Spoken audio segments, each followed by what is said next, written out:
Hello बच्चों, आप सभी को एमआर का बहुत बहुत नमस्कार। उत्थान के पहले लेक्चर में आपका स्वागत है। ये आज हम कवर करने वाले हैं basic math and vector. Basic math and vector में आपको मैं पूरी तरीके से पीएचडी करा दूंगा। नीट में जितनी काम की चीजें है ना, वो सब मैं आज बता दूंगा। एक अलग तरीके से बताऊंगा ताकि आपका भी दिमाग पे जोर पड़े, प्रेशर पड़े, ताकि आप कैलकुलेशन करके चीजों को सीख पाओ। तो क्वालिटी से बिल्कुल भी कंप्रोमाइज नहीं होगा। हाँ, टाइम थोड़ा ज्यादा लग जाए चलेगा, 5-10 मिनट के लिए कोई खास बात नहीं है, बट क्वालिटी से कंप्रोमाइज नहीं होगा। तो आज हम लोग पीएचडी करेंगे ग्राफ पे, आपको मॉक्स दिलाएंगे डिफरेंशिएशन एंड इंटीग्रेशन पे, उसके बाद field of trigonometry, GP series, उसके बाद आपका एंड गेम ऑफ वेक्टर, है ना। वेक्टर का एंड गेम है। इसमें जेई मेन के जितने भी रिलेवेंट सवाल है वो आपको कराया जाएगा। देखो, बेसिक मैथ में जेई मेन में क्या ही सवाल पूछा जाएगा, लेकिन आगे आने वाले चैप्टर्स में आप देखोगे मैंने बांट दिए हैं बेटा। 19, 20 और 21 जेई मेन के रिलेवेंट सवाल आपको सीट में मिलेंगे, प्रैक्टिस सीट में। और 22, 23, 24 एकदम रिलेवेंट जेई मेन के सवाल नीट में पूछे जा चुके हैं, और नीट के पूछे हुए सवाल जेई मेन में पूछे जा रहे हैं आजकल। तो रिलेवेंट सवाल गाइडेंस में करना बहुत जरूरी है। 70 से ज्यादा पेज है, 1, 2, 4 सवाल बीच में मैं आपको भी दूंगा करने के लिए, ठीक है ना। उसका आंसर भी उसी पेज पे मेंशन होगा, ताकि आप जब खुद से प्रैक्टिस करेंगे तो आपको दिक्कत ना हो। दूसरी बात, हर लेक्चर से पहले बेटा थोड़ा सा आप रिवाइज करके आना वो पर्टिकुलर सेक्शन, ताकि ताकि ताकि ताकि मैं यहां पे कुछ चीज बोलूं कि ये कर लो खुद से, तो तुम्हारा कलम चले, रुके नहीं, तभी मजा आएगा। थोड़ा रिवाइज करके ऊपर ऊपर से चीजें आओगे तो आपको मजा आएगा, ठीक। चलिए, ग्राफ में सबसे पहले हम किसका ग्राफ पढ़ते हैं? स्ट्रेट लाइन का पढ़ते हैं। स्ट्रेट लाइन के ग्राफ का इक्वेशन होता है y is equal to mx plus c, जहां पे c क्या बताता है सर? इंटरसेप्ट बताता है। और m क्या बताता है? m स्लोप बताता है। याद रखना, किसी एक स्ट्रेट लाइन के लिए, उसका स्ट्रेट लाइन के लिए स्लोप और इंटरसेप्ट फिक्स रहता है। बाकी दोनों चीजें क्या होती है? वेरिएबल होती है। अलग अलग एक्स पे अलग अलग आपको y मिलता है। मान लो कि मैंने एक ग्राफ यहां पे सीधा बना दिया, ठीक, एक ग्राफ आपको सीधा बना दिया, तो जहां पे y एक्सिस को कट करता है उसको कहते हैं इंटरसेप्ट, और x एक्सिस से जितना एंगल बनाता है उसके tan थीटा को हम कहते हैं बेटा स्लोप। तो सर सी m क्या है? यही m को ही tan थीटा कहते हैं, m को ही tan थीटा कहते हैं। स्लोप को tan थीटा को dy बाई dx से भी रिप्रेजेंट कर सकते हैं, और y2 माइनस y1 बटा x2 माइनस x1 से भी रिप्रेजेंट कर सकते हैं। क्लियर है क्या ये बात? क्लियर है क्या ये बात? इतना आप जानते हो, बहुत बढ़िया। अब मुझे बताओ, in this given graph m1 having highest slope while m3 having lowest slope, true false? फटाफट स्क्रीन रोक के भले ही आंसर बताओ, लेकिन इसका आंसर बताओ तुरंत से। 3 पैरेलल लाइन बताए, जो ऊपर है उसकी स्लोप सबसे ज्यादा होगी, मिड में कम होगी, नीचे सबसे कम होगी, नीचे सबसे कम होगी। लोएस्ट स्लोप किसका होगा? जो लाइन सबसे नीचे है। नहीं, सारे पैरेलल लाइन का स्लोप क्या रहता है बेटा? सेम रहता है। तुम्हें लग रहा हो जल्दी जल्दी पढ़ा रहे हो सर, समय भी नहीं है, 2 महीना है, फटाफट रिवाइज कराऊंगा। कोई एंटरटेनमेंट नहीं, कोई बकवास बातें नहीं, एकदम काम की बातें होगी, पूरी तरीके से काम की बातें। फटाफट बताओ, स्क्रीन पॉज कर लो, चाहे स्लो कर लो, स्पीड स्लो कर लो, है ना। स्क्रीन पॉज करके जवाब दो, लेकिन इसका जवाब बताओ। नहीं सर, सारे पैरेलल लाइन के स्लोप क्या रहते हैं? सेम रहते हैं। जितना इंक्लिनेशन एक्स एक्सिस से इसका इसका इसका है, तीनों का सेम है। अच्छा, मतलब सर ये तो गलत बातें बता रहे हो आप। तीनों का स्लोप सेम है तो हाईएस्ट m3 कैसे हो गया? लोएस्ट m1 कैसे हो गया? हाँ, यहां देखिए क्या लिखा है। क्लियर? आओ आगे आओ और बताता हूं। ये 4 पॉसिबल स्ट्रेट लाइन के ग्राफ हैं, और उस ग्राफ के इंटरसेप्ट और स्लोप क्या हो सकते हैं इसमें है। अब मैच करो फटाफट। क्या स्ट्रेट लाइन तो तुम पढ़ के आए ना? मैच करो फटाफट, मैट्रिक्स मैच, जोरदार, मजा आ जाएगा। तो देखो, अगर आपका स्ट्रेट लाइन एक्स एक्सिस से एंगल 90 से बड़ा बनाता है, देखो ना 90 से बड़ा एक्स एक्सिस से है, तो इसका स्लोप क्या होगा? निगेटिव। और अगर एक्स एक्सिस से ये एंगल 90 से छोटा बनाता है तो स्लोप क्या होगा? पॉजिटिव। जानते हो, अगर कोई line straight line x axis के पैरेलल हो, रेखा स्ट्रेट लाइन को कहते हैं सरल रेखा, अगर सरल रेखा एक्स एक्सिस पे लेट जाए, ये एक्स एक्सिस के पैरेलल हो, उसका स्लोप होता है 0। जैसे ही सरल रेखा ऊपर उठता जाएगा, स्लोप क्या होगा? बढ़ता जाएगा, बढ़ता जाएगा, बढ़ता जाएगा, और ऐसे खड़ा हो जाए तो स्लोप इसका इंफिनिटी होता है। जब इधर चला जाए तो स्लोप निगेटिव निगेटिव निगेटिव, और फिर स्लोप क्या हो जाएगा? 0। एक्स एक्सिस एंगल देखते, सारी बातें दिमाग में है? हाँ सर, सारी बातें दिमाग में है, ठीक है भाई। तो अगर रेखा लेटी होगी तो स्लोप 0, इसका स्लोप इनफाइनाइट। ऐसा लाइन होगा तो स्लोप इनफाइनाइट। जितनी लाइन खड़ी स्लोप उतनी ज्यादा। अगर रेखा लेटती जाएगी, स्लोप कम होता जाएगा, स्लोप कम होता जाएगा, स्लोप कम होता जाएगा, स्लोप क्या हो जाएगा? 0। तो मिलाओ, स्क्रीन पॉज करके मिलाओ। देखो, positive slope and negative intercept. Negative intercept मतलब y एक्सिस को निगेटिव में कट कर रहा। कौन कर रहा? ये y एक्सिस को निगेटिव में नहीं कट कर रहा, ये भी नहीं कर रहा, हाँ ये कर रहा। देखो, निगेटिव कर रहा, ये पॉजिटिव में कट रहा, ये निगेटिव में पड़ रहा। तो इसका एक का आंसर होगा बी या डी। अब negative intercept and positive slope. अब बी एंड डी में पॉजिटिव स्लोप किसका देखा, इसका एंगल 90 से कम है और इसका एंगल 90 से ज्यादा, तो डी आएगा। पहले का बेटा डी खुद करना है। निगेटिव स्लोप मतलब रेखा उल्टी लेटेगी तो निगेटिव स्लोप, रेखा सीधी लेटी पॉजिटिव स्लोप। तो निगेटिव स्लोप किसमें किसमें किसमें किसमें किसमें, यहां पे निगेटिव स्लोप है, पहले में निगेटिव स्लोप है, हां, और निगेटिव इंटरसेप्ट नहीं, ये नहीं आएगा। इसका निगेटिव स्लोप है, देखो ना ऐसे लेटी है, उल्टी लेटी है, और निगेटिव इंटरसेप्ट है, मतलब दूसरे का बी आएगा, दूसरे का बी आएगा। बाकी तुम दो खुद देखो, आंसर यहां पे दे दिया मैंने, एक का डी दो का बी, ठीक है, एक का डी दो का बी, 3 और 4 तुम खुद करना है भाई, खुद करोगे तभी तो होप सीख पाओगे। आगे आओ, फास्ट लगे स्लो कर लो, कोई दिक्कत नहीं है, ठीक। कंटेंट देखो, ये इक्वेशन दिया और यहां पे नेचर ऑफ ग्राफ दिया, मिलाओ कौन सा इक्वेशन किसका है। अब गो थ्रू हो ना भाई, सारे ग्राफ के इक्वेशंस तो देखे हैं ना, बताओ। देखिए X square plus Y square बराबर 25, ये सर्कल का इक्वेशन है, देखो ना, X square plus Y square बराबर स्क्वायर, तो पहले का जवाब क्या होगा, सर्कल। एक का तुम्हारा जाएगा डी पे, बहुत बढ़िया। ये क्या, X square by 4 plus Y square by 3 is equal to 16। बताओ एकदम मजे आ गए कि नहीं, रिवीजन एकदम अच्छे तरीके से हुआ कि नहीं। इलिप्स, चलो अब स्क्रीन पॉज करके खुद करो, खुद करो भाई, खुद करो। कर लिया, देखो एक्स स्क्वायर वाई बराबर कांस्टेंट, तो यहां से वाई बराबर 1 अपॉन एक्स स्क्वायर, याद करो यही तो रेक्टेंगुलर हाइपरबोला था, तो तीसरा का रेक्टेंगुलर हाइपरबोला यहां पे बी में जाएगा। हाँ जी, ये देखो वाई स्क्वायर एक्स का पावर -1 बराबर 5, एक्स का पावर -1 है, क्या इसको मैं लिख सकता हूं 5 वाई स्क्वायर बटा एक्स, हाँ एक्स इधर ले आओ, वाई स्क्वायर बराबर 5x, तो वाई बराबर √5x, ये लेटरल पैराबोला एक्स एक्सिस में झुका होगा, तो चौथे का तुम्हारा जाएगा पैराबोला, चौथे का जाएगा ए। अब ये तो स्ट्रेट लाइन है भाई, तो ये जाएगा सीधा, और y बराबर 4 sin थीटा, ये जाएगा सीधा। आंसर देखो, आंसर देखो, EF लास्ट का EF, पहले का D दूसरे का CB, DCB, पहले का D दूसरे का C तीसरे का B होगी। बोलो मजा आया कि नहीं। अब जब आप ग्राफ बनाते हो, जब आप ग्राफ बनाते हो, तो मैंने बोला कि इक्वेशन कैसा भी हो, कैसा भी तुम्हें इक्वेशन लिख दे, जैसे ये सब इक्वेशन लिख दिया, इसमें y का इक्वेशन x के रिस्पेक्ट में देखो, जैसे y बराबर mx प्लस c होता है, हाँ, तो यहां पे y प्रोपोर्शनल टू x है, स्ट्रेट लाइन का इक्वेशन है, लाइन सीधा बनेगा।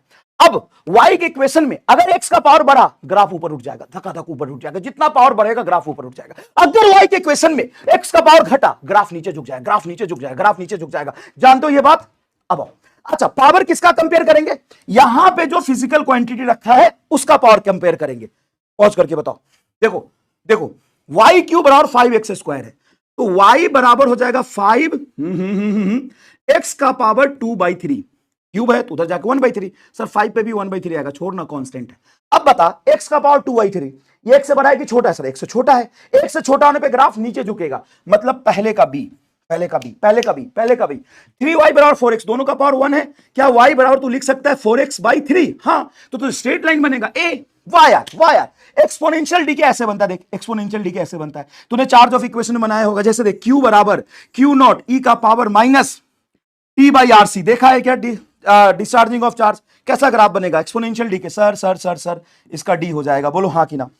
y स्क्वायर बराबर 7x का पावर 4, तो इसका स्क्वायर उधर 4 है, तो बटा करेगा, तो y is equal to √7x का पावर 4, x का पावर 4 बाहर जाएगा x स्क्वायर, मतलब पैराबोला देख e में जाएगा।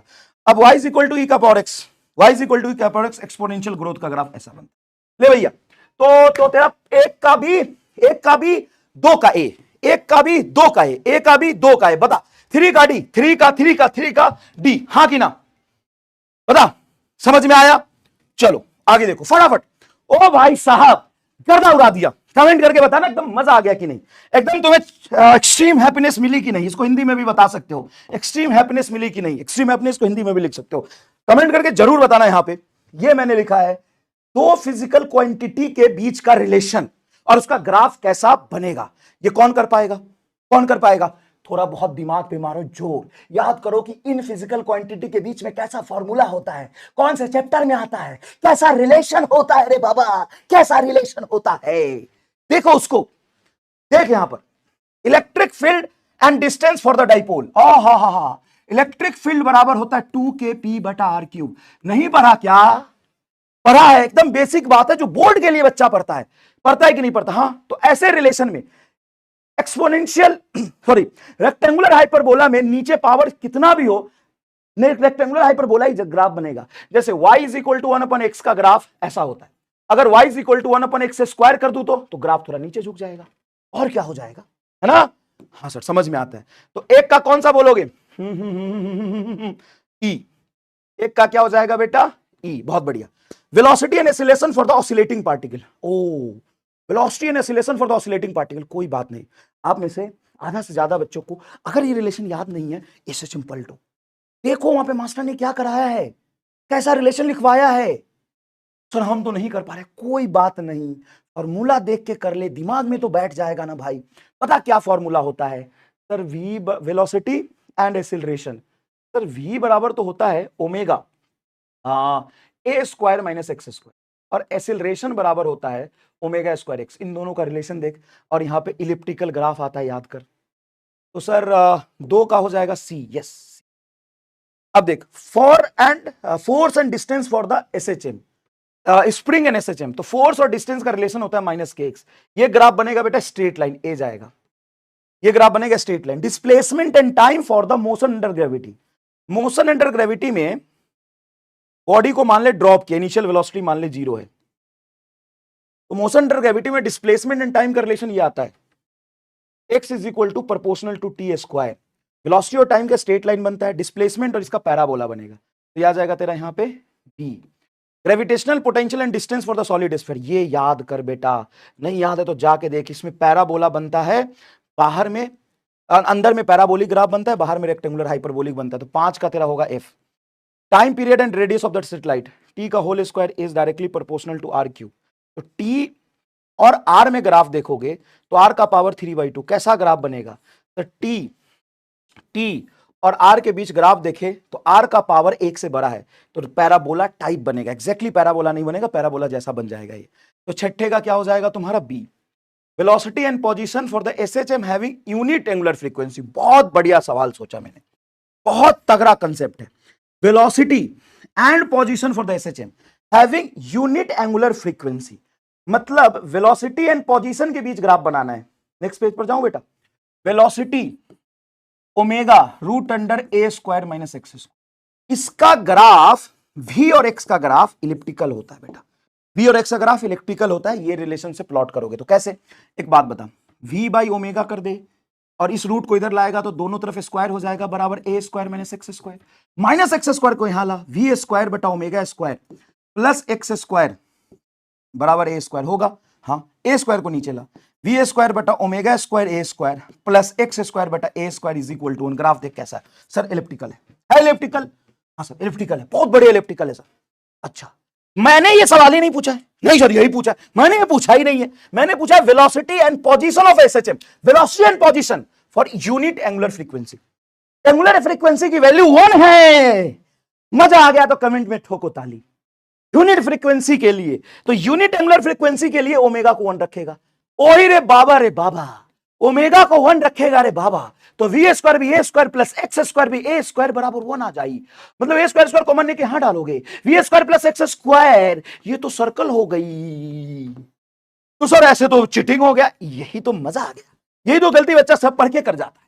7 का होगा बेटा डी, बोलो हाँ कि ना। Pressure volume for isothermal process, क्या रेक्टेंगुलर हाइपरबोलिक, क्या बेटा रेक्टेंगुलर हाइपरबोलिक ई। Mass rise in a capillary tube, ओ हो नहीं याद है तो देखो बेटा देखो, रेडियस जो होता है ना, हाइट जो होता है ना, इनवर्सली प्रोपोर्शनल टू आर होता है, तो मास हो जाएगा आपका डेंसिटी इंटू वॉल्यूम, तो डेंसिटी तुम्हारा हो गया, देखो डेंसिटी इंटू मास हो जाएगा डेंसिटी इंटू वॉल्यूम, तो डेंसिटी को तो रहने दो, वॉल्यूम को लिखोगे एरिया इंटू हाइट, एरिया होगा आर स्क्वायर के proportional, pi R square circular होता है, और हाइट नीचे आ गया आर, ये कट के ऊपर आ जाएगा आर, मतलब स्ट्रेट लाइन, ये क्या होगा मास राइज इन कैपिलरी ट्यूब, 9 का क्या होगा स्ट्रेट लाइन ए, 9 का ए, ठीक है। डिब्रोगली वेवलेंथ रेक्टेंगुलर हाइपरबोलिक बनता है, जानते हो लेमडा और मोमेंटम का रिलेशन कैसा होता है, डिब्रोगली रेक्टेंगुलर हाइपरबोलिक होता है, कौन कौन कौन कौन कौन ई, ये हो गया तेरा ई, सर घोच पच हो गया, यहां आंसर दे दिया ना, ले ई सी ए बी मिला ले, ई सी ए बी, ओ हो ई सी ए बी, नीचे से मिला ले ई ए ई, ई ए ई, ई ए ई, ई ए ई, ई ए ई, बाकी ह्यूमन एरर कुछ हो जाए बेटा तो संभाल लेना, है ना। चलो, in the given graph, PV graph shown work done is continuously increasing if we move from A to B। A से B तक हम जाते हैं तो क्या वर्क डन हमेशा इंक्रीज होता है। जहां पे ग्राफ है आपका P वर्सेस V, ये V है बेटा, तो देखो पीवी ग्राफ का एरिया वर्क को बताता है। हाँ, तो A से B तक जैसे मान लो यहां से मैं यहां तक गया तो एरिया तो बढ़ा ही, फिर यहां से यहां गया एरिया तो बढ़ा ही, तो स्लोप इसका जीरो है। स्लोप जीरो है लेकिन एरिया तो लगातार आगे बढ़ते जाओगे तो बढ़ेगा ना। हाँ, तो वर्क कंटिन्यूअसली इंक्रीजिंग, ये सही है। दूसरी बात, the slope of graph is zero. हाँ, slope of graph is zero, इस ग्राफ के बारे में बात कर रहा है। अब मैंने यहां पे क्या गेम खेला है, मैंने असर्शन रीजन में बेटा बहुत जरूरी, देखो कैसे खेला, ऑप्शन को उल्टा सीधा कर दिया। आप तो रट के जाते हो, पहला में होता है पहला असर्शन सही और रीजन भी सही, करेक्ट एक्सप्लेनेशन। दूसरा होता है सर असर्शन सही रीजन सही लेकिन डज नॉट करेक्ट एक्सप्लेनेशन, उल्टा पुल्टा कर दिया। ध्यान रख लेना छोटी छोटी बातों का। A is false but R is true, नहीं दोनों सही है लेकिन रिलेशन नहीं है। Both A and R is true and R is the correct explanation, correct नहीं है। Both A and R is true but R is not the correct explanation, ये आएगा आंसर। देखो यही है क्या, स्क्रीन पॉज करके सारे देखो, यही है क्या। चल जाना, हैंग कर गया, अरे यार हेड, एक तो टाइम कम है। B, yes B. चलिए नेक्स्ट देखे बेटा, चलिए if I1 by I2 is equal to 1/x, ठीक है, where graph that I is dq by dt होता है, then find value of x। देखो सवाल इजी है, हमें पता है कि यहां पे ग्राफ जो बना है वो q by t का है, तो q by t का जो ग्राफ का स्लोप आएगा, पहले ग्राफ का जो स्लोप देखोगे, इस ग्राफ का स्लोप वो किस चीज को बताएगा, 1/करंट को। लेकिन सर क्यूटी ग्राफ का स्लोप तो करंट को बताता है, उल्टा कर दिया बेटा, यहां रख दिया Q, यहां रख दिया T। ध्यान से देखो कि अगर सिंपल ऊपर Q और नीचे T होता तो इसका स्लोप करंट को बताता, लेकिन अभी इसका स्लोप करंट को नहीं बता रहा, तो सर किसको बता रहा, 1/करंट को, 1/करंट को। तो अगर यहां पे आपका I1 by I2 पूछा है, पहले का करंट बटा दूसरे का करंट, तो क्या लिखोगे, स्लोप का उल्टा करंट है, तो नीचे लिखोगे पहले का स्लोप, स्लोप किसका, पहले का, और इसमें स्लोप किसका हो जाएगा, दूसरे का। अब देखो पहले का स्लोप क्या लोगे, यहां से एंगल लोगे 60, दूसरे का स्लोप के लिए लोगे 30। स्लोप तो एक्स एक्सिस से एंगल लेके निकालते हैं, तो ये हो जाएगा आपका दूसरे का tan 30 और पहले का हो जाएगा बेटा tan 60, ठीक है, यहां से कर लो। तो tan 30 1/√3, tan 60 √3, 1/3 आएगा, और ये दिया है 1/x, तो x क्या आ जाएगा बेटा 3। देखो तो आंसर है क्या, ये x3 बिल्कुल सही है। चलिए, which of the flowing graph is the correct, which of the following option is correct for the given graph. ये मैंने ग्राफ बनाया, पीवी का ग्राफ रेक्टेंगुलर हाइपरबोलिक, चलिए तो आइसोथर्मल कर्व है। हाँ, इसमें हर जगह टेम्परेचर T2 है, इसमें हर जगह टेम्परेचर T1 है। अब इसमें कंपेयर करो किसका टेम्परेचर ज्यादा है। बेटा हम जानते हैं कि इनवर्सली प्रोपोर्शनल में रेक्टेंगुलर हाइपरबोला बनता है, लेकिन रेक्टेंगुलर हाइपरबोला ऊपर नीचे भी तो बन सकता है, तो पावर से पता चलता है ना, ना ना, यही मात खा गए। अगर ये ग्राफ और ये ग्राफ है, अब मान लो पीवी का, मान लो वाई एक्स का ग्राफ बनाया, सुन लेना, दिमाग हिला दूंगा, सुन लेना। अगर मैंने ये ग्राफ बनाया, ठीक है सर, ये अगर y is equal to 1/x का है, तो ये y is equal to 1/x² का होगा, और जब x को 1 रखोगे तो बेसिक बात है दोनों की वैल्यू सेम ही आएगी। तो सर ये ऊपर नीचे का क्या मतलब है, अब सुनना, जैसे मैं कहता हूं पीवी बराबर nRT, जहां पे ये कांस्टेंट है आइसोथर्मल प्रोसेस के लिए, तभी तो P inversely proportional to B होगा। हाँ, अब जिसमें टेम्परेचर ज्यादा होगा रेक्टेंगुलर हाइपरबोला उतना ऊपर बनेगा, मतलब T1 is greater then T2। कैसे सर, अरे भाई पीवी का प्रोडक्ट मान ले, यहां पे तूने कुछ पी लिया, तो V है, चल ये V लिया और ये पी लिया, तो इस पीवी का प्रोडक्ट इतना आया। लेकिन इसी पे यहां पर देखोगे तो इस पर्टिकुलर पी पे यहां पे वॉल्यूम ज्यादा है, तो इसके पीवी का प्रोडक्ट ज्यादा आएगा। तो जितना ज्यादा यहां पे टेम्परेचर होगा, देखो टेम्परेचर कांस्टेंट रहता है सर, अरे भाई एक प्रोसेस T1 पे टेम्परेचर कांस्टेंट है, फिर T2 पे टेम्परेचर कांस्टेंट है, तो जितना ज्यादा कांस्टेंट की वैल्यू होगी ना, ग्राफ ऊपर जाता है। मैं यहां पे समझाता हूं, जैसे y इंटू एक्स बराबर 4 है, y इंटू एक्स बराबर 2 है, क्या दोनों का ग्राफ सेम बनेगा, ये वाली बात है। तो कैसे बनेगा सर, देख y is equal to 1/x आ जाएगा, यहां से सर 2/x आ जाएगा। हाँ, इसका ग्राफ मान ले ऐसा बना 2/x का, यहां से y is equal to 4/x आएगा। हाँ sir, y is equal to 4/x आएगा, इसकी y x की प्रोडक्ट ज्यादा है, ये थोड़ा ऊपर बनेगा। ये होता है कंसेप्ट, ये होता है कंसेप्ट। चल आगे देख, in PV graph slope gives the value of temperature, then t is increasing and the decreasing, PV graph slope gives the value of temperature, then t is increasing, नहीं slope does not gives the value of temperature. PV graph का slope p/v को बताता है, चलो इसको रहने दो, ये कुछ PV graph slope gives the value of temperature then T is increasing and decreasing if we move from A to B. नहीं, एक्चुअल में क्या होता है, आइसोथर्मल कर्व ऐसा बनता है इफ स्लोप, अच्छा ये सवाल नया फॉर्म किया है मैंने। अब पीवी ग्राफ का स्लोप क्या बताता है थ्योरेटिकली वो छोड़ो, इसमें कह रहा है क्वेश्चन में इफ यदि पीवी ग्राफ का स्लोप तुम्हारा टेम्परेचर बताएगा देन टी इज इंक्रीजिंग। नहीं, अगर पीवी ग्राफ ऐसा बना है और क्वेश्चन में देखिए इसका स्लोप टेम्परेचर बता रहा है, तो यहां से यहां तक जाने में या यहां से तक आने में टेम्परेचर क्या होगा, तो टेम्परेचर कांस्टेंट रहेगा। क्यों? क्योंकि स्ट्रेट लाइन का स्लोप कांस्टेंट होता है। तो ये तुम्हारा क्या हो जाएगा, ट्रू हो जाएगा, सॉरी ये तुम्हारा क्या हो जाएगा, फॉल्स हो जाएगा, ये फॉल्स हो जाएगा। लेकिन पीवी ग्राफ का स्लोप टेम्परेचर नहीं बताता। चलो यहाँ पे क्वेश्चन में चेंज कर देता हूं, थोड़ा क्वेश्चन चेंज कर देता हूं बेटा, मैं ऐसा बना देता हूं, मैं ऐसा बना देता हूं, अब बताना तुम समझ गए। If Y X graph, if slope of Y X graph, Y X बोल दिया, ये वाई है और ये है, इसका स्लोप टेम्परेचर बता रहा, तो टेम्परेचर चेंज हो रहा है क्या, नहीं, स्ट्रेट लाइन है तो टेम्परेचर कांस्टेंट है। अब ठीक है, अब एक बहुत इंपॉर्टेंट चीज, मैग्नीट्यूड ऑफ स्लोप, ठीक है ना, और सिंपल स्लोप, ये देखने में बच्चे को हमेशा दिक्कत आती है। जैसे मान ले बेटा, ये मैंने एक ग्राफ बनाया, ऐसा ग्राफ बनाया वाई और एक्स का, ठीक है सर, बनाया। अब इसमें स्लोप कैसा है और मैग्नीट्यूड ऑफ स्लोप कैसा है, उसका वेरिएशन देखना है। तो स्लोप और मैग्नीट्यूड ऑफ स्लोप दोनों अलग चीज है। स्लोप का वेरिएशन देखने का मतलब आपको प्लस माइनस के साथ स्लोप का नेचर बताना है, और मैग्नीट्यूड ऑफ स्लोप का मतलब कि आपको प्लस माइनस का नेचर नहीं देखना है, सिर्फ आपको स्लोप बताना है, सॉरी स्लोप की वैल्यू देखनी है, मैग्नीट्यूड देखना है ना। मैग्नीट्यूड ऑफ स्लोप का वेरिएशन और स्लोप का वेरिएशन दोनों में फर्क है, ठीक है। स्लोप के वेरिएशन में आपको प्लस माइनस के साथ स्लोप का वेरिएशन बताना होता है, और मैग्नीट्यूड ऑफ स्लोप में आपको सिर्फ वैल्यू का वेरिएशन बताना होता है। तो ध्यान से सुनो, स्लोप देखने के लिए तुम हंसता और रोता हुआ ग्राफ देखोगे, मतलब तुम वहां पे ग्राफ में ये देखोगे हंसता हुआ ग्राफ है और ये बेटा रोता हुआ ग्राफ है, ये लाफिंग रामलाल, क्राइंग रामलाल। जहां पे ग्राफ में लाफिंग रामलाल है वहां पे स्लोप हमेशा बढ़ेगा। जैसे जैसे यहां पे अगर मैं स्लोप की बात करूं तो इसका स्लोप इंक्रीजिंग है, देखो लाफिंग रामलाल, देखो शकल ऐसा है सर, इधर तो नहीं है, आधा चेहरा हंस रहा है तो पूरा हंसेगा, तो ये भी हंस रहा है, हाँ इसमें भी स्लोप बढ़ेगा, स्लोप इसमें भी बढ़ेगा, इसमें भी बढ़ेगा, इसमें स्लोप घटेगा, देखो रो रहा है, देखो आधा चेहरा रो रहा है, और इसमें स्लोप घटेगा। मैग्नीट्यूड ऑफ स्लोप के लिए क्या करना है, मैग्नीट्यूड ऑफ स्लोप के लिए कोई सा भी ग्राफ कहीं भी बना हुआ है, देखो कोई सा भी ग्राफ कहीं भी बना हुआ है, ऐसे बनाओ, तुम सबसे पहले देखो कि जीरो कहां है, ग्राफ स्लोप जीरो कहां है, ग्राफ का स्लोप बेटा जीरो कहां है, देखो इसमें ग्राफ का स्लोप जीरो है, इसमें ग्राफ का स्लोप जीरो है, यहां पे ग्राफ का स्लोप जीरो है, तो ग्राफ का स्लोप पकड़ो जीरो। अब जीरो से देखो कि पहले और आगे वैल्यू क्या है, क्योंकि देखो कहीं तूने जीरो देख लिया, अगर पहले ही जीरो आ गया तो बाद में वैल्यू तो कुछ ना कुछ आएगा, मतलब स्लोप का वैल्यू बढ़ेगा, और बाद में जीरो आया मतलब पहले कुछ था तो वैल्यू घट गई। नहीं समझा, आज तेरे पास 0 रुपए हैं, अब कल के पास तेरे पास पैसे का आदान प्रदान हुआ, और दिया या लिया हमें नहीं पता, लेकिन आज जीरो है, कल तेरे पास कुछ पैसे का आदान प्रदान हुआ, अब तूने पैसा दिया या लिया मुझे नहीं पता, लेकिन आज जीरो है, कल हुआ, तो कल तो कुछ पैसा आएगा या जाएगा। तो स्लोप की मैग्नीट्यूड देखने का मतलब होता है कि हमें नहीं पता कि स्लोप पॉजिटिव है निगेटिव है, स्लोप है बस।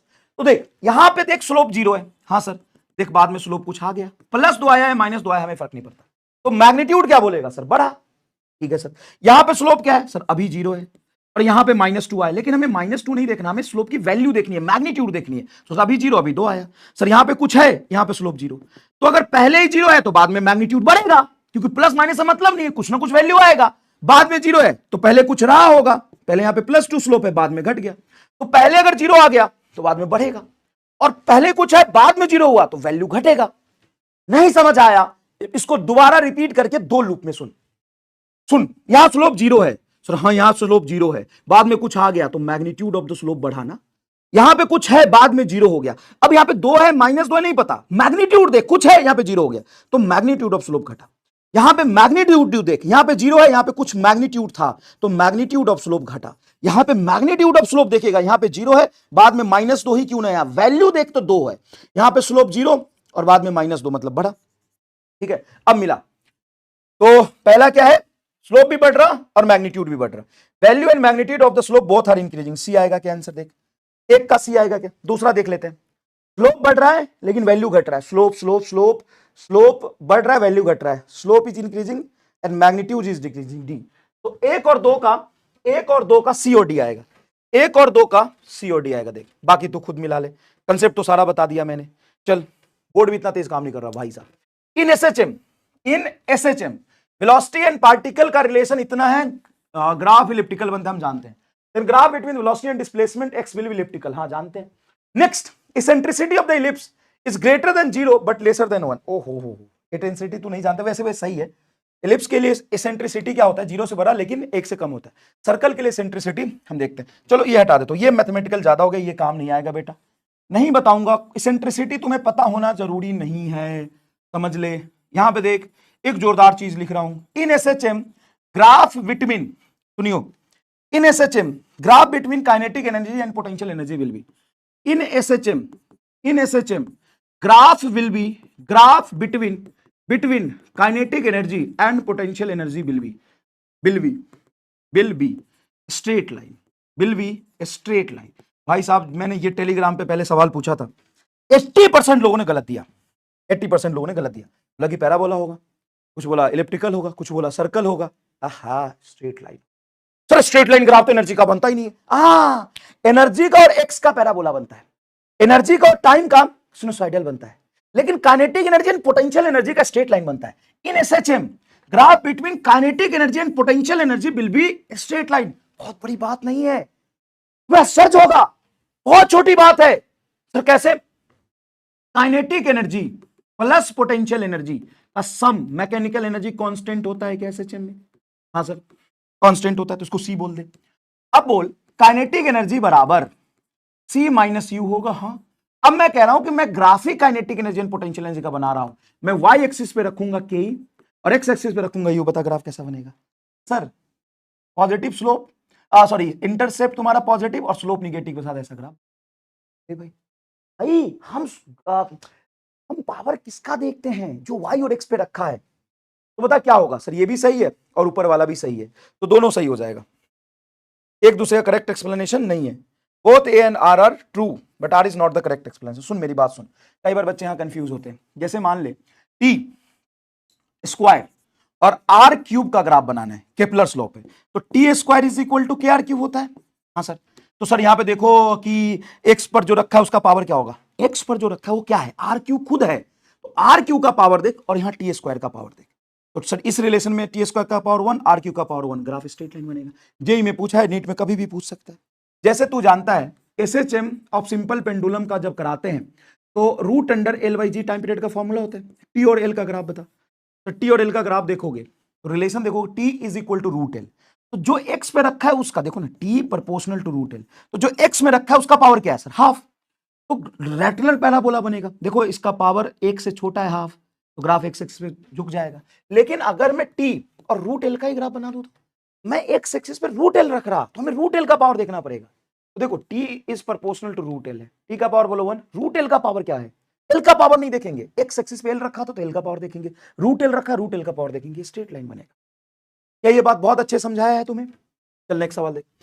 इफ ए बराबर -2 and the initial value of y is 10 and x is 0, जब x तुम्हारा 0 है तो इनिशियल वैल्यू y की 10 है, देन इनिशियल वैल्यू x 0 है और y 10 है, x 0 पे y 10, then what will be the value of x intercept in a graph of y versus x if a बराबर dy बाई dx। अब तुम्हें language पकड़ना है बेटा, सवाल बहुत आसान है लेकिन सोच के बनाया है। लैंग्वेज को पकड़, लैंग्वेज को पकड़। क्या पकड़े सर? लैंग्वेज को, लैंग्वेज को ऐसे पकड़।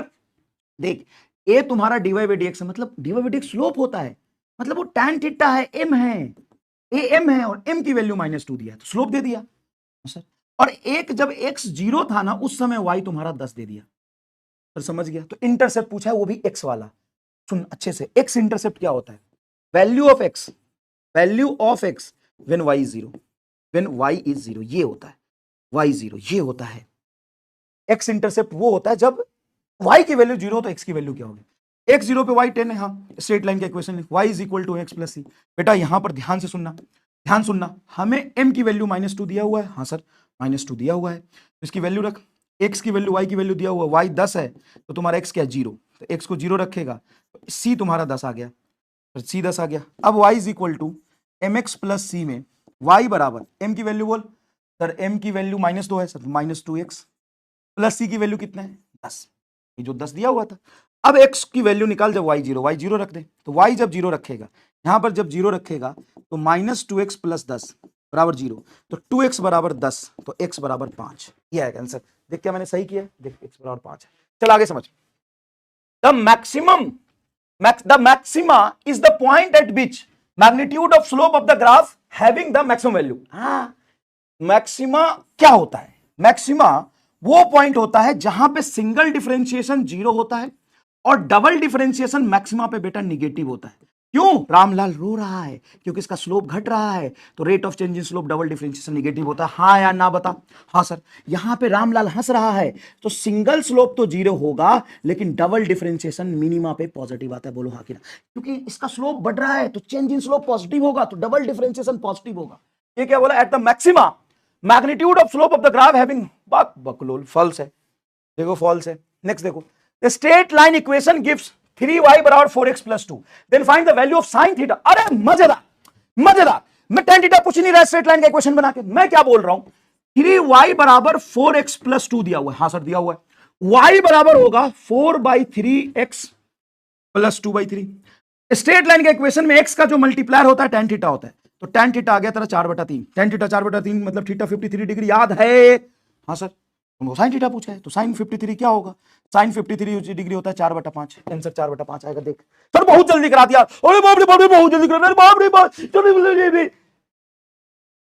पॉज कर, सवाल पढ़ के कर। इस 1.5 घंटे के लेक्चर को वेक्टर और बेसिक में एक दोनों है तो 1.5 घंटे के आसपास जाएगा। इस 1.5 घंटे को लेक्चर के तू 2 घंटे में कंप्लीट कर, लेकिन पूरी प्रैक्टिस के साथ। पॉज कर देना यार, क्या दिक्कत है? स्क्रीन पॉज कर दे, स्क्रीन पॉज करके कर ले। नेक्स्ट देख, geometric progression is a type of sequence where each successive term is the produced by the multiplying each preceding term by the common ratio। yes, geometric progression क्या होता है कि next term कोई common ratio से multiply करके, next term common ratio से multiply करके मिलता है प्रीवियस टर्म को, उसी को हम कहते हैं जीपी। देख बेटा ये सीरीज, मैं तुम्हारा टाइम 1-1 सेकंड बचाना चाहता हूं। तुमको थोड़ा भी फास्ट लग रहा हो ना तो YouTube में ऑप्शन है, थोड़ा स्लो करके देख लो, आसान मत हो, स्लो करके देख लो, स्क्रीन पॉज करके सवाल करो, फिर आगे बढ़ो, ठीक है? और ये तुम्हारा, मैंने पहले ही बोला 0 पे हो तो ये सीरीज आपके लिए नहीं है। इस सीरीज से देखना सिलेक्शन कितने होंगे, देखना सिलेक्शन कितने होंगे। इस सीरीज में ना जान लगा दूंगा सिलेक्शन देने के लिए, पढ़ा हुआ है तभी काम आएगा, जान लगा दूंगा सिलेक्शन देने के लिए। 95% सवाल तुमको यहां से डायरेक्ट दिखेगा, बता, कलम चलाना सिखा दूंगा, ऐसे नहीं पर सीखना नहीं है, सीख तुम चुके हैं और कैसे सवाल अच्छे बन सकते हैं वो वाली बात है, कैसे तुमको फंसाया जा सकता है वो सिखाऊंगा। देख लेना सेलिब्रेशन में, sum of GP series is given by first term divided by 1 - common ratio. हाँ सर, ये तो बिल्कुल सम सही, यही तो होता है, for any value of common ratio. हाँ सर सही है। बताओ तुम अपने हिसाब से स्क्रीन पॉज करके आंसर बताओ। सुनो, पहला सही है लेकिन दूसरा गलत है। A is true but B is false, A is true but R is false, third answer आएगा। तो कैसे? यही तो होता है first term divided by 1 - common ratio, बिल्कुल होता है, बिल्कुल सही पहचाने हो तुम। लेकिन ये वाला जो सम का फॉर्मूला होता है, फर्स्ट टर्म A बोल दो, फर्स्ट टर्म A बोल दो, फर्स्ट टर्म A बोल दो, 1 - कॉमन रेशियो, जहां पे कॉमन रेशियो 1 से छोटा होना चाहिए, तभी ये सही है, नहीं तो ये सही नहीं है। और फिजिक्स में मैंने बोला है, चीख चीख के, याद आ गया तो कमेंट बॉक्स में लिखिए सर, खून निकाल दिया सर दिल से, एकदम ये बात आपने बताया था, याद रखने वाली बात है। सर कॉमन रेशियो बड़ा होगा तो क्या आएगा? नहीं आएगा। फिजिक्स में जहां भी आज तक ज्योमेट्रिक प्रोग्रेशन पे सवाल आए हैं वहां पे कॉमन रेशियो 1 से छोटा ही होता है। सर कॉमन रेशियो कैसे निकलता है? कॉमन रेशियो निकलता है nth टर्म को हम डिवाइड कर देते हैं n - 1th टर्म से, ऐसे कॉमन रेशियो निकलता है। बताओ हाँ कि ना? ऐसे कॉमन रेशियो निकलता है। और जो महा रिवीजन में मैं नहीं पढ़ा हुआ है, उस कंटेंट से इस कंटेंट की तुलना करके बता देना, सिंपल प्लेन जो हम क्लास में पढ़ाते और इस कंटेंट की तुलना करके बता देना एक बार। नेक्स्ट देखो, product of slope over two straight line is -1, then two straight line must be perpendicular to each other. याद रखिएगा, जब भी दो स्ट्रेट लाइन का स्लोप का प्रोडक्ट -1 आए तो वो दोनों स्ट्रेट लाइन एक दूसरे के परपेंडिकुलर रहते हैं। इफ y बराबर pi sine theta, then value of y at theta is equal to 4 degree. हमने आपको पढ़ाया था कि स्मॉल एंगल अप्रोक्सीमेशन में क्या होता है कि जब एंगल छोटा होता है तो साइन थीटा की वैल्यू क्या होती है? थीटा के बराबर, लेकिन इस थीटा को रेडियन में लिखना। कॉस थीटा की वैल्यू क्या होती है 1 के बराबर, tan थीटा की वैल्यू क्या होती है थीटा के बराबर, जब आपका थीटा क्या हो स्मॉल हो। सर बिल्कुल सही बात है। यहां पे y क्या हो जाएगा सर, y हो जाएगा पाई, और साइन थीटा की वैल्यू सिंपल थीटा लिखेंगे ये तो 4 पाई आंसर नहीं आएगा, क्योंकि डिग्री में आप सिर्फ थीटा को नहीं रख सकते। थीटा कहीं अगर अकेले लिख रहे हो, नहीं, y बराबर पाई इंटू थीटा आपका सही है, लेकिन थीटा को आप डिग्री में नहीं रखो, रेडियन में कन्वर्ट करके रखोगे तो पाई। अच्छा ठीक है, ये पाई आ गया, और यहां पे थीटा की वैल्यू को क्या रखेंगे 4 इंटू 1 डिग्री, 1 डिग्री को हम लिखते हैं पाई रेडियन बटा 180, यहां पे आंसर। नेक्स्ट देखो, इफ y बराबर pi cos theta then value of y at theta is equal to 5 degree, तो स्मॉल एंगल है 5 डिग्री, तो कॉस थीटा 1 हो जाएगा, तो y बराबर सिंपल आपका पाई आ जाएगा। Differentiation of potential energy with the position is called minus of force. Minus of force क्यों, हमने आपको कितनी बार पढ़ाया है minus D by D R होता है फोर्स की वैल्यू, बताओ हाँ कि ना, असर बोलता है। नेक्स्ट देखो, the value of sine theta can never be greater than 1। Sine theta की जो मैक्सिमम वैल्यू होती है बेटा, साइन थीटा को हम क्या लिखते हैं, पी बाई बी सिखाऊं क्या, ये कितनी बार सीखेगा, पी बाई एच होता है, सॉरी पी बाई एच होता है। साइन थीटा की जो मैक्सिमम वैल्यू होती है बेटा +1 होती है, और मिनिमम वैल्यू -1 होती है, इसके बराबर या इससे बड़ा होगा, इससे छोटा होगा, ठीक है। नेक्स्ट देखो, in triangle perpendicular is always smaller than hypotenuse, तो साइन थीटा हमारा होता है पी बाई एच, हाँ सर होता है। तो जब हम ट्रायंगल बनाते हैं राइट एंगल ट्रायंगल, तो ये तुम्हारा परपेंडिकुलर, ये तुम्हारा बेस, और ये तुम्हारा हाइपोटेन्यूज, यही तो लिखते हैं P square plus B square बराबर एच स्क्वायर, हाँ कि ना, तो लिखते हैं। तो यहाँ पे जो हाइपोटेन्यूज है वो तो हमेशा परपेंडिकुलर से बड़ा होगा, हाँ सर हाइपोटेन्यूज बड़ा होगा, इसलिए इसकी वैल्यू 1 से छोटी आएगी। तो मुझे लगता है करेक्ट एक्सप्लेनेशन भी है, both A and R is true and correct explanation, देखो डी आंसर है। और देखो जो ए होना चाहिए उसको मैंने डी कर दिया है, छोटी छोटी बात, सवाल पूरा पढ़िए, आपको जितना भी समझ आ जाए कि हमने सही किया, एकदम बढ़िया, मजा आ गया, लेकिन पूरा सवाल हमेशा पढ़िएगा। मैक्सिमम मिनिमम वैल्यू आप जानते हैं कि y is equal to A sine theta plus B cos theta कहीं पे है, तो y की जो मैक्सिमम वैल्यू आएगी क्या आएगी, root under A square plus B square आएगी क्या, हाँ। y की मिनिमम वैल्यू क्या आएगी, minus root under A square plus B square आती है क्या, हाँ। मैट्रिक्स मैच है, स्क्रीन पॉज करके इसको मिलाइए, y is equal to 3 sine theta plus 4 sine theta, तो इसका वैल्यू क्या होगा सर, ये 5 आ जाएगा, 3 4, एक का आ जाएगा सर 5 5 5 5 5 5 5 के साथ, तो 5 आएगा ना, 3 और 4 5 5 5 5 5, अरे 5 5 5 कहाँ है, कहाँ है 5, कहाँ है 5, कहीं है ही नहीं, ले लुट्टा के, रे भाई वाह, रे भाई वाह, 5 होती हो तो मजा आती हो, लेकिन 5 ना हो मजा कैसे होता हो। ये दोनों साइन थीटा है, 3 sine theta plus 4 sine theta तो 7 साइन थीटा, और साइन थीटा की मैक्सिमम वैल्यू क्या होती है 1, तो उसकी वैल्यू तो 7 आएगी, तो 7 आ गई, और इसकी मिनिमम वैल्यू -7 आएगी, एक का तुम्हारा बी में जाएगा, 4 साइन 5 थीटा, तो इसमें एंगल तो कुछ भी रख, इसकी पूरे की मैक्सिमम वैल्यू 1 होगी, तो वाई मैक्स आपका क्या आएगा, यहां पे वाई मैक्स क्या आएगा, यहां पे वाई मैक्स बेटा ये तो तुम्हारा कांस्टेंट है 5, और साइन थीटा की मैक्सिमम वैल्यू जब होगा तो ये निगेटिव है, तो y की मैक्सिमम वैल्यू तो तब लोगे ना जब ये ऐड हो जाए, आपका ऐड कब होगा, जब ये पाई रखोगे, साइन पाई -1 होता है, नहीं साइन 3 पाई बाई 2 -1 होता है, साइन 270 डिग्री -1 होता है, तो ये -1 होगा, तब ये तुम्हारा 5 2 7 आ जाएगा, ये 7 आ जाएगा, y की मैक्सिमम वैल्यू 7, और y की मिनिमम वैल्यू जब ये -1 है तो 5 में से 2 जाएगा 3, मिनिमम वैल्यू 3, मैक्सिमम वैल्यू 7, ए आएगा इसका आंसर, क्या आएगा, ए आएगा। 6 sign theta plus 8 cos theta, हाँ यहां पे ये साइन और ये कॉस है, तो y की मैक्सिमम वैल्यू हो जाएगी बेटा रूट अंडर 6 का होल स्क्वायर प्लस 8 का होल स्क्वायर, बताइए क्लियर है क्या। अब देखिए यहाँ पे आंसर, 1 का बी, 2 का सी, 3 का ए, 1 का बी सही, 1 का बी है, देखो 1 का बी है, 1 का बी है, 2 का सी, 2 का सी, 2 का सी, 2 का 4 है तुम्हारा, हाँ 4 -4 हो जाएगा, 2 का सी, देखो 2 का सी, 2 का सी सही है, और 4 का क्या आ रहा है तुम्हारा, 4 का 10 और -10 सही है, तो 4 का तुम्हारा डी आ जाएगा, 4 का डी एकदम सही है। नेक्स्ट देखिए बेटा, match the following, average value trigonometry में आपको बहुत काम आता है, साइन थीटा का फुल साइकिल में एवरेज वैल्यू क्या होता है 0, 1 का चौथा आ जाएगा, साइन थीटा का हाफ साइकिल में वैल्यू बेटा 0 भी आ सकता है और 2/पाई भी आ सकता है, डिपेंड करता है कि आपने हाफ साइकिल कहां से शुरू किया है। सर ये कैसे निकाल रहे हो, होप्चा वैल्यू मतलब एवरेज होता है, और किसी भी चीज का एवरेज निकालने के लिए, जैसे मान लो y मेरा कोई फिजिकल क्वांटिटी, इसका मैं एवरेज निकालना चाहता हूं, तो मैं क्या करूंगा, y का इंटीग्रेशन टाइम के साथ कर दूंगा, नीचे टाइम का dt कर दूंगा, लेकिन y तो टाइम है ही नहीं, ये थीटा है, तो इसमें थीटा के साथ करेंगे, इसमें हो जाएगा आपका sign theta into D theta divided by integration of D, ये है तुम्हारा साइन थीटा का एवरेज वैल्यू। लेकिन अब समय नहीं कि इसको मैं प्रूव करूं, याद रख लो बेटा, तो साइन स्क्वायर थीटा का हाफ साइकिल में क्या वैल्यू होता है, sine square theta cos square theta भी हो, हाफ साइकिल में इसका वैल्यू होता है, सॉरी हाफ या फुल स्क्वायर कर दिया इसका वैल्यू होता है हाफ। अब आरएमएस वैल्यू क्या होता है साइन थीटा का, साइन थीटा का आरएमएस वैल्यू है कि पहले इसको स्क्वायर करो, ठीक है, साइन स्क्वायर कर दिया, अब इसका मीन ले लो, सर मीन लेंगे तो इसका वैल्यू तो हाफ आता है, हाँ, अब इसका रूट लगा दो, ये है तुम्हारा आरएमएस वैल्यू। साइन थीटा का आरएमएस वैल्यू होता है 1/√2, इसका आरएमएस वैल्यू क्या हो जाएगा, थर्ड। तो एक बार देखो तो मैच कर रहा है क्या, डी का तीसरा आ रहा है, हाँ डी का तीसरा आ रहा है, डी का तीसरा आ रहा है बिल्कुल, पहले का ए आ रहा है, पहले का ए आ रहा है, ए का तुम्हारा चौथा आ रहा है, हाँ पहले का चौथा आ रहा है, ठीक है, बी का तुम्हारा फर्स्ट, बी का फर्स्ट है, देखो क्लियर समझ में आया क्या, अरे यार हैंग कर रहा है ये। अच्छा ये बताओ ध्यान से देख के बताओ, the differentiation of sine pi by 2 is what, तो साइन पाई बाई 2 का डिफरेंशिएशन तुम्हारा होता है cos pi by 2, cos pi by 2 सही है, बताओ स्क्रीन पॉज करके बताओ क्या आएगा आंसर, सोचो सोचो क्या आएगा आंसर, इसका आंसर आएगा फॉल्स। कैसे सर, साइन थीटा का होता है कॉस थीटा, तो साइन पाई बाई 2 का होगा कॉस पाई बाई 2 नहीं, किसी भी कांस्टेंट टर्म का डिफरेंशिएशन क्या होता है, डी थीटा के साथ करो या डी के साथ करो जीरो, साइन पाई बाई 2 तो 1 है, तो 1 का डिफरेंशिएशन क्या होगा, तो 1 का डिफरेंशिएशन 0 होगा। लेकिन सर अगर हमें पाई बाई 2 पे डिफरेंशिएशन करना है साइन का, तो रिजल्ट कैसे करोगे सर, देखो ना फॉल्स है।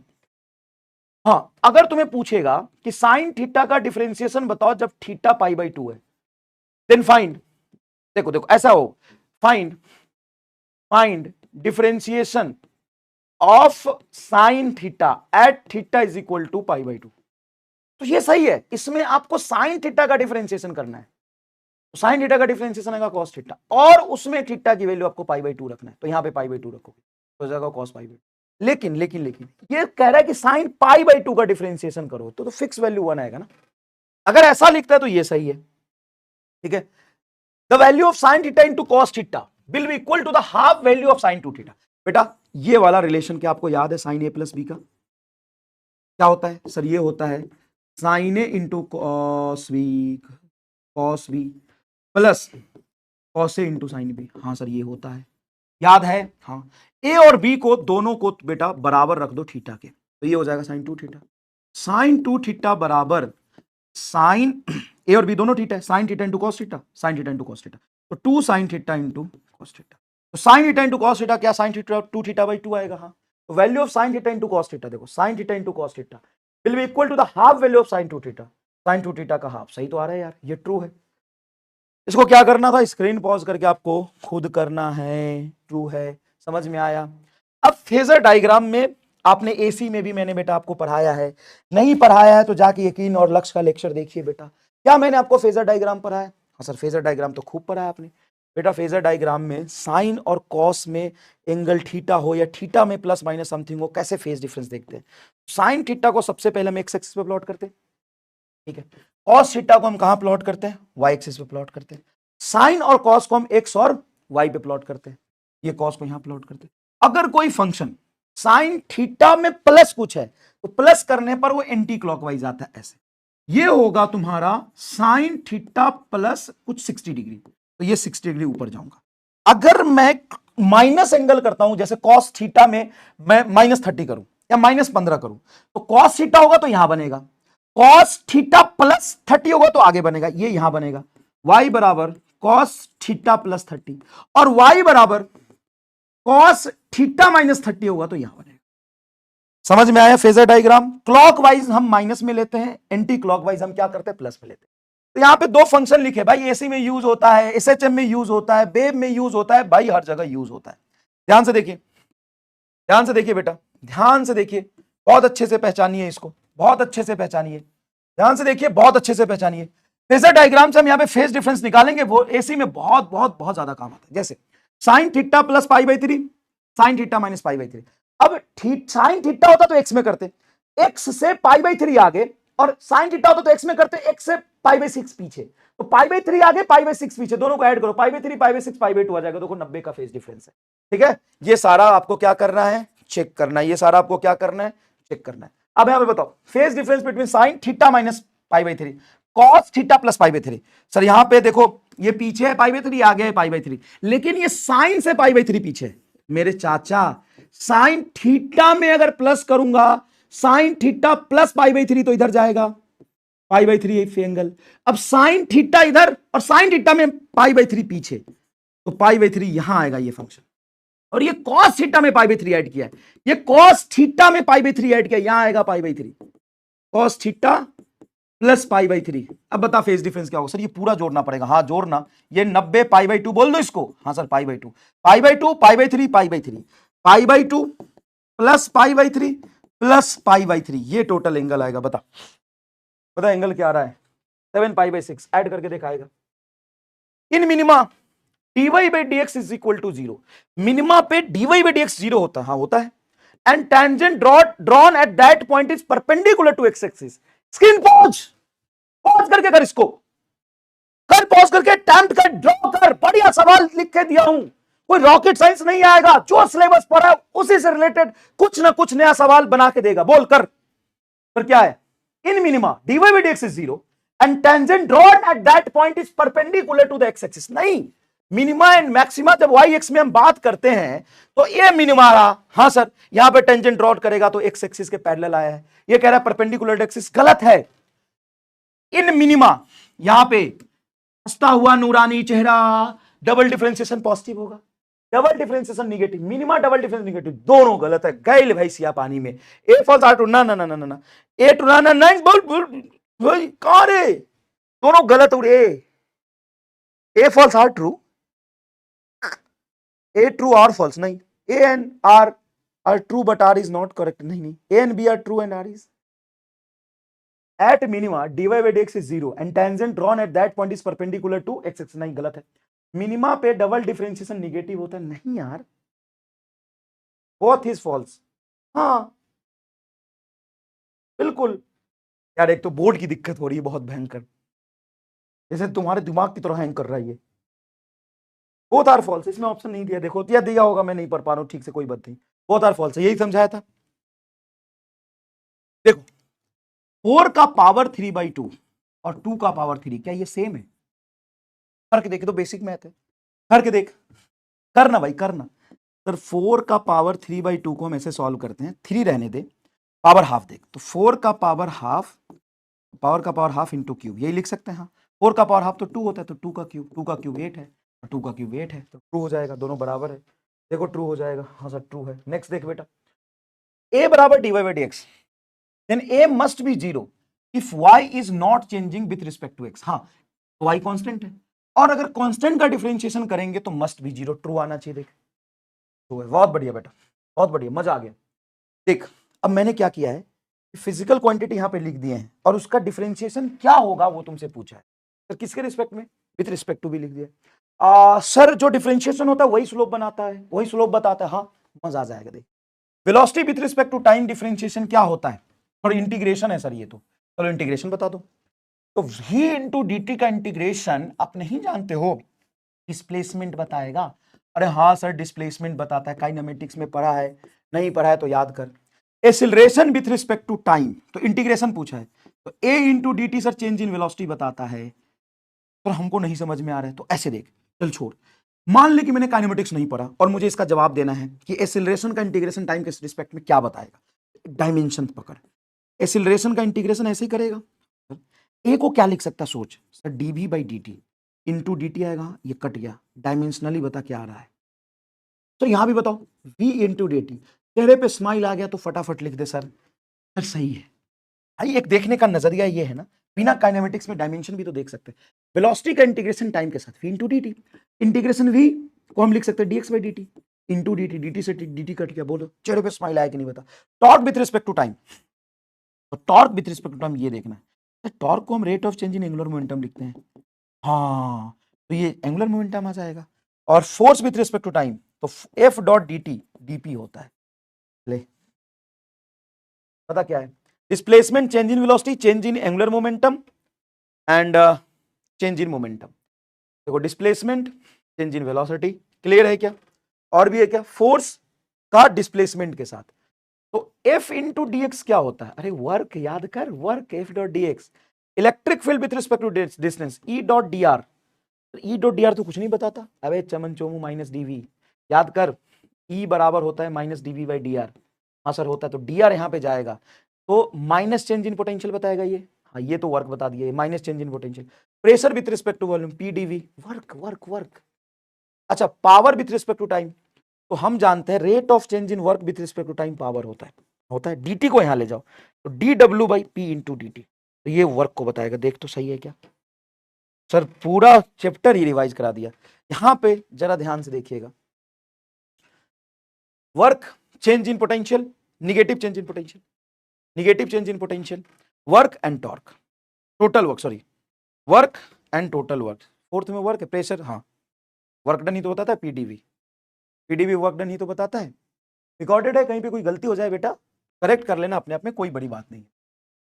डिफरेंशिएशन क्या होता है, पोटेंशियल एनर्जी का with respect to distance, negative of force minus force, याद करो हमने पढ़ा हुआ है भाई, यही तो एप्लीकेशन है इसका मेन डिफरेंशिएशन का। Velocity with respect to time, dv by dt acceleration. Gravitational potential with respect to distance, dv by dr with negative sign के साथ, ये ग्रेविटेशनल फील्ड बताएगा, है ना। ग्रेविटेशनल पोटेंशियल है तो क्या बताएगा, ग्रेविटेशनल फील्ड बताएगा। Angular momentum with respect to time, torque बड़ा होता है rate of change in angular momentum. Work with respect to time, rate of work done होता है बेटा पावर। देखो तो स्क्रीन पॉज करके खुद सोचो ना, और इतनी तुम्हें अगर तुमने कर लिया तो सोचो सारी चीजें तुम्हारे दिमाग में आ गई। Negative of force yes, acceleration yes, gravitational field yes, torque yes. Next देखिए, work with respect to position, differentiation करना है, ये तुम्हारा होमवर्क है, ये तुम्हारा होमवर्क है। Work with respect to position, D W by work with respect to position. हाँ तो वर्क डन बराबर होता है एफ डॉट डी एक्स, छोटे से डिस्टेंस में छोटा सा वर्क, तो D W by D X क्या आ जाएगा, फोर्स, सही तो है। Electric potential with respect to distance, electric potential with respect to distance क्या करना है, डिफरेंशिएशन। इलेक्ट्रिक पोटेंशियल का with respect to distance D R, ये इलेक्ट्रिक फील्ड आएगा, निगेटिव ऑफ इलेक्ट्रिक फील्ड, क्योंकि सिर्फ डिफरेंशिएशन तो माइनस इधर भेज दो। वाह यार मजा आ गया लोग। Position with respect to time velocity, और pressure with respect to volume for isothermal process, ये करना। आइसोथर्मल प्रोसेस में होता है पीवी बराबर कांस्टेंट, तो हमें क्या करना है, प्रेशर का डिफरेंशिएशन वॉल्यूम के रिस्पेक्ट में निकालना है। तो आप ऐसे कर सकते हो, DP by P partial differentiation plus DV by V is equal to 0, तो DP by P is equal to minus DV by V, DV को इधर ले जाओ, पी को इधर ले जाओ, DP by DV is equal to minus P by V. ये सीरीज बेटा रिवीजन है, पढ़े हुए बच्चे को ही काम आएगा। पार्शियल डिफरेंशिएशन आपको याद है, इस तरीके से करते हैं। हाँ सर देखो मैंने भी है गामा, मैंने किया यहाँ पे, देखो आंसर लिख दिया मैंने, minus P by V, minus P by V है कि नहीं। बहुत कम बच्चे देखेंगे इसको, मुझे कोई दिक्कत नहीं है, कलेक्शन भी बहुत कम लोगों का होना है, भीड़ नहीं चाहिए यहाँ पे, क्वालिटी चाहिए। इतनी क्वालिटी के साथ पहली बार यूट्यूब पे ऐसा कोई सीरीज होगा।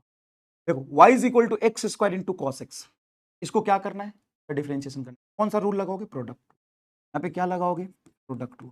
प्रोडक्ट रूल क्या कहता है सर, एक्स स्क्वायर का पहले कर दो, डिफरेंशिएशन जानते हो, एक्स का power n with respect to X क्या होगा, n एक्स का पावर n माइनस, सिंपल है। साइन थीटा का कॉस थीटा होता है, कॉस थीटा का माइनस साइन थीटा होता है, क्लियर है। साइन 2x स्क्वायर, इसका डिफरेंशिएशन करेंगे तो चेन रूल लगाएंगे। चेन रूल कहता है इसका डिफरेंशिएशन करो, इसको एज इट इज रखो, तो साइन 2x स्क्वायर का होगा कॉस 2x स्क्वायर, ठीक है सर, और 2x स्क्वायर का कर दो यहाँ पे तो ये आ जाएगा, क्लियर है क्या। ए साइन ओमेगा टी प्लस 5, इसका डिफरेंशिएशन एसएचएम वेव में बहुत काम आता है, हाँ sir D by D T करते हैं। ए कांस्टेंट है बाहर रखो, साइन समथिंग का डिफरेंशिएशन हो जाएगा कॉस ओमेगा टी प्लस 5, और अंदर में ओमेगा टी प्लस 5 का डिफरेंशिएशन आएगा टाइम के रिस्पेक्ट में ओमेगा, क्लियर है क्या। यहाँ पे क्या करोगे, यहाँ पे देखो D Y V D X जब हम करेंगे तो इसको एज इट इज रखो, इसका पावर 3 है, तो देखो समझो जैसे x का पावर 3 होता तो क्या करते हैं सर, x का पावर 3 होता 3x का पावर n माइनस 1, पावर को बाहर करते, पावर 1 से कम करते, यहाँ पे जो टोपा है वो बाहर आएगा, 3x माइनस 4x स्क्वायर का पावर 3 माइनस 1, इसको समथिंग का पावर क्यूब समझो, और फिर x माइनस 4x स्क्वायर का डिफरेंशिएशन करो, x का हो जाएगा सर 1 माइनस 4x स्क्वायर का हो जाएगा 8x, ये सिंपल डिफरेंशिएशन। इसी तरीके से ये कर लोगे। हाँ यहाँ पे घबराना नहीं है, यहाँ पे क्या लगाना, डिवीजन रूल, पहले ऊपर वाले का करेंगे, नीचे वाला ऊपर वाले का as it is constant, minus नीचे वाले का करो, ऊपर वाला एज इट इज कांस्टेंट, बटा जो नीचे उसका एक्स स्क्वायर। इसी तरीके से ये करो, ये रूट है तो ऐसे समझो कि समथिंग का पावर रूट है, तो dy बाई डी एक्स हम जब करेंगे तो समथिंग एक्स स्क्वायर प्लस 5 रहने दो, इसका पावर तुम्हारा रूट मतलब हाफ है, हाफ नीचे और यहाँ पे half minus 1, multiply x square का डिफरेंशिएशन 2x, इस तरीके से करेंगे। इतना आपको आता है तो कहीं भी घबराने की कोई जरूरत ही नहीं है, कहीं भी घबराने की कोई जरूरत ही नहीं है। चलिए, एक्सीलरेशन ऑफ द ऑब्जेक्ट तुमको ये दिया हुआ है, ठीक है। Then find maximum and minimum value of acceleration, maximum minima का एक जोरदार सवाल। अब इसमें सर मैक्सिमम मिनिमा में सर डबल डिफरेंशिएशन करके और फिर पता नहीं क्या क्या करना होता, नहीं, मैं एक जोरदार ट्रिक बताऊंगा। एक पेज का सवाल है, एक लाइन में कैसे आंसर आएगा, देख देख बेटा, एक्सीलरेशन ये दिया हुआ है, आंसर दिया हुआ है, तुमको क्या करना है, तुमको लिखना है डी बाई डी टी बराबर टी क्यूब हो जाएगा 3t² बटा 3 माइनस 5t² है तो 5 बाहर ही रख, ये हो जाएगा तुम्हारा 2t/2 प्लस तुम्हारा हो जाएगा 60 हो जाएगा 6, ठीक है। इसको 0 रख दे, रख दिया। यही कोई भी चीज मैक्सिमम और मिनिमा तभी होता है जब उसका डिफरेंशिएशन 0, इसको 0 रख दिया। 3 से 3 कटेगा, 2 से 2 कटेगा, ये होगा t² minus 5t plus 6 is equal to 0। यहां से t² बेटा रहने दे, माइनस 5t को लिख सकता है minus 6t plus T plus 6 बराबर 0। तो यहां पर जब तू इसको मल्टीप्लाई करेगा तो माइनस 6 नहीं आ रहा है, 1 मिनट रुक जा। तो 3 दूना 6, तो ऐसे करना, ऐसे कर, minus 3t minus 2t plus 6। देख -3 -2 क्या हो गया, मल्टीप्लाई कर सर 6 आ गया, -3 -2t को जोड़ेगा -5t, यही आएगा। हाँ, यहां से सॉल्व करके t तेरा 2 आया 3 और t आया 2, सर ठीक है। लेकिन यहां पे कहां पे मैक्सिमम होगा कहां पे मिनिमम होगा सर, ये डबल डिफरेंशिएशन चेक करेंगे, नहीं। अब आग लगा देना कमेंट बॉक्स में बेटा, अगर तुम्हें समझ आ जाए तो। एक काम कर, तुम्हें मैक्सिमम और मिनिमम एक्सीलरेशन पूछा है, हाँ, तो कोई भी चीज मैक्सिमम और मिनिमम वहीं पे होता है जहां पे उसका सिंगल डिफरेंशिएशन 0। सिंगल डिफरेंशिएशन 0 करके देखा कहां पे सिंगल डिफरेंशिएशन 0, वहां पे मैक्सिमम भी हो सकता है, मिनिमम भी हो सकता है, दो जगह मैक्सिमम मिनिमम कुछ भी हो। अब क्या कर, एक्सीलरेशन तुमको चाहिए, हाँ, इसी दो में टाइम की वैल्यू एक जगह तुम 3 रख के ए को निकाल, ठीक है सर। अब टाइम की वैल्यू 2 रख के तुम ये निकाल ले, तो निकाल लिया। अब 3 रख के जो वैल्यू आया, 2 रख के जो वैल्यू आया सर, लेकिन हमें तो चेक करना पड़ेगा ना कहां पे मैक्सिमम कहां पे मिनिमम, नहीं, 3 रख के जो वैल्यू तुम्हारा आ रहा है ना, यहाँ पे 3 रख दे, टाइम की जगह पे 3 रख दे और टाइम की जगह पे 2 रख दे। उसको रखने के बाद ये वैल्यू कुछ आएगा दोनों में, हाँ, जो बड़ा है वो मैक्सिमा, जो छोटा है वो मिनिमा। डैश जरूरत नहीं है डबल डिफरेंशिएशन चेक करने की, बता क्या बात कर रहे हो सर, नहीं, डैश जरूरत नहीं है डबल डिफरेंशिएशन चेक करने की, बता नहीं है जरूरत।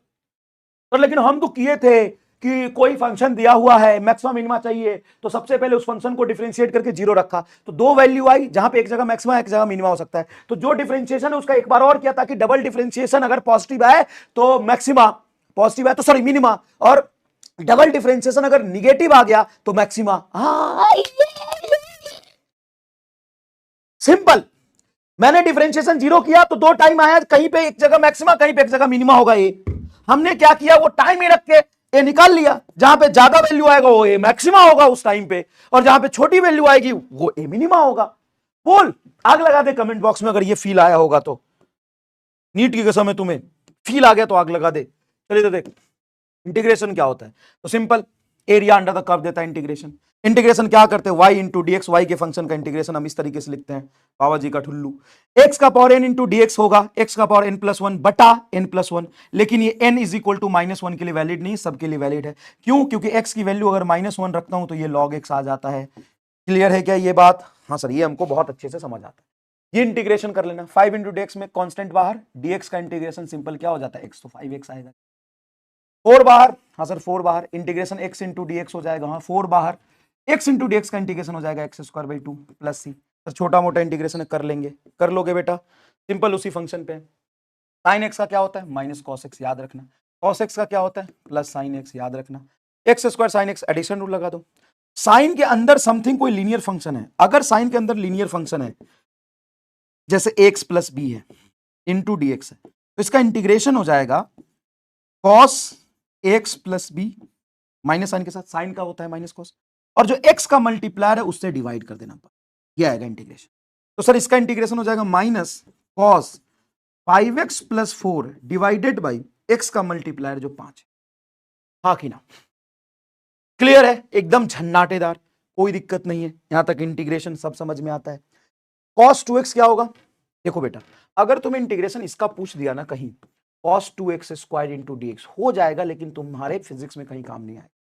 यहां पे चेन रूल में आउटर इनर में वही फंक्शन काम आता है, सिर्फ और सिर्फ वही फंक्शन काम आता है जो अंदर लीनियर हो। तो cos 2x का क्या हो जाएगा? cos 2x का हो जाएगा sin 2x बटा x का मल्टीप्लाई 2 से डिवाइड कर 1 अपॉन ये है, तो ये हो जाएगा तेरा log 5x माइनस 3 बटा x का मल्टीप्लायर 5 इससे डिवाइड कर देंगे प्लस। क्लियर है? तो यहां तक कर लेना, आप कोई दिक्कत नहीं है। अच्छा, ट्रिग्नोमेट्रिक फंक्शन का लिमिट के साथ करना, जैसे साइन थीटा का डी थीटा के साथ करना 0 से पाई बाई 2। ठीक है, तो एक तरीका है कि साइन थीटा का इंटीग्रेशन होगा जैसे माइनस कॉस थीटा। हाँ, lower limit 0, upper limit pi by 2। अब माइनस बाहर रखो, पहले कॉस के जगह पे रखो पाई बाई 2, तो सर कॉस पाई बाई 2, फिर आएगा तुम्हारा कॉस 0। अपर लिमिट पहले रखते हैं, माइनस वहां पे लोअर लिमिट रखते हैं। हाँ हाँ सर, ये तो हमें आता है। कॉस पाई बाई 2 होता है बेटा 0, और कॉस 0 हो गया 1, तो -1 और माइनस मल्टीप्लाई होकर प्लस होना। एक तो तरीका ये है कि इस ट्रिग्नोमेट्रिक फंक्शन का पहले क्या करेंगे, इंटीग्रेशन करें, फिर लिमिट पुट करें। लेकिन हमें पता है कि integration area under the curve देता है। ठीक है, तो ये तुम्हारा साइन थीटा ग्राफ बना, इसका एरिया यहाँ पे एक आधा होता है 1, ये होता है 1, प्लस से ऊपर है तो ये होता है -1, ये होता है -1। यही ग्राफ यहाँ भी बनेगा। ये हो गया तुम्हारा माइनस पाई बाई 2, ये हो गया तुम्हारा माइनस पाई, ये हो गया प्लस पाई बाई 2, ये हो गया पाई, ये हो गया 3 पाई बाई 2, ये हो गया 2 पाई। सही है क्या? अब देख, साइन थीटा का इंटीग्रेशन कहां से कहां तक कर रहा हूं, 0 से पाई बाई 2 तक। 0 से पाई बाई 2 तक देखिए 1 आए, क्या इस पे पीएचडी है तुम्हारी?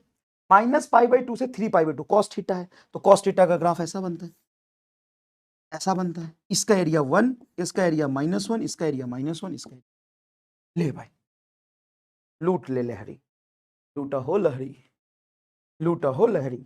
समझ में आया? बाइनोमियल थ्योरम एक बार मैं समझाता हूं। बाइनोमियल थ्योरम क्या होता है? जैसे मान ले कि लव प्लस कैरियर का पावर n है, तो ये हो जाएगा love plus 2 times carrier, n times carrier. ये पावर n है या पावर 2 है, कुछ भी होता हो तो यहाँ लगाते n टाइम्स कैरियर। सर ये कौन सा गणित है? देखो, अगर तुम अपने जीवन में एक मिनट उल्टा कर दिया रे, तो भयंकर गलत हो गया, रुक। कैरियर, हाँ ठीक है, प्लस लव का पावर अगर तेरा 2 है, तो ये हो जाएगा carrier plus 2 times of love. देखो यहां पे क्या कहता है कि अगर तुम अपने जीवन में लव को बहुत छोटा रखोगे कैरियर की तुलना में, अगर कैरियर की तुलना में तुम्हारा लव की अहमियत बहुत कम है ना, अपनी पढ़ाई छोड़ जो तेरे पीछे चला आएगा, अपनी पढ़ाई छोड़ जो तेरे पीछे चला आएगा, रामलाल जो खुद का ना हो सका वो तेरा क्या हो। तो प्यार मोहब्बत के चक्कर में लोग बहुत पढ़ते हैं, याद रखना, अपनी पढ़ाई छोड़ जो तेरे पीछे चला आएगा, अपनी पढ़ाई छोड़ जो तेरे पीछे चला आएगा, तो खुद का ना हो सका वो तेरा क्या हो जाएगा।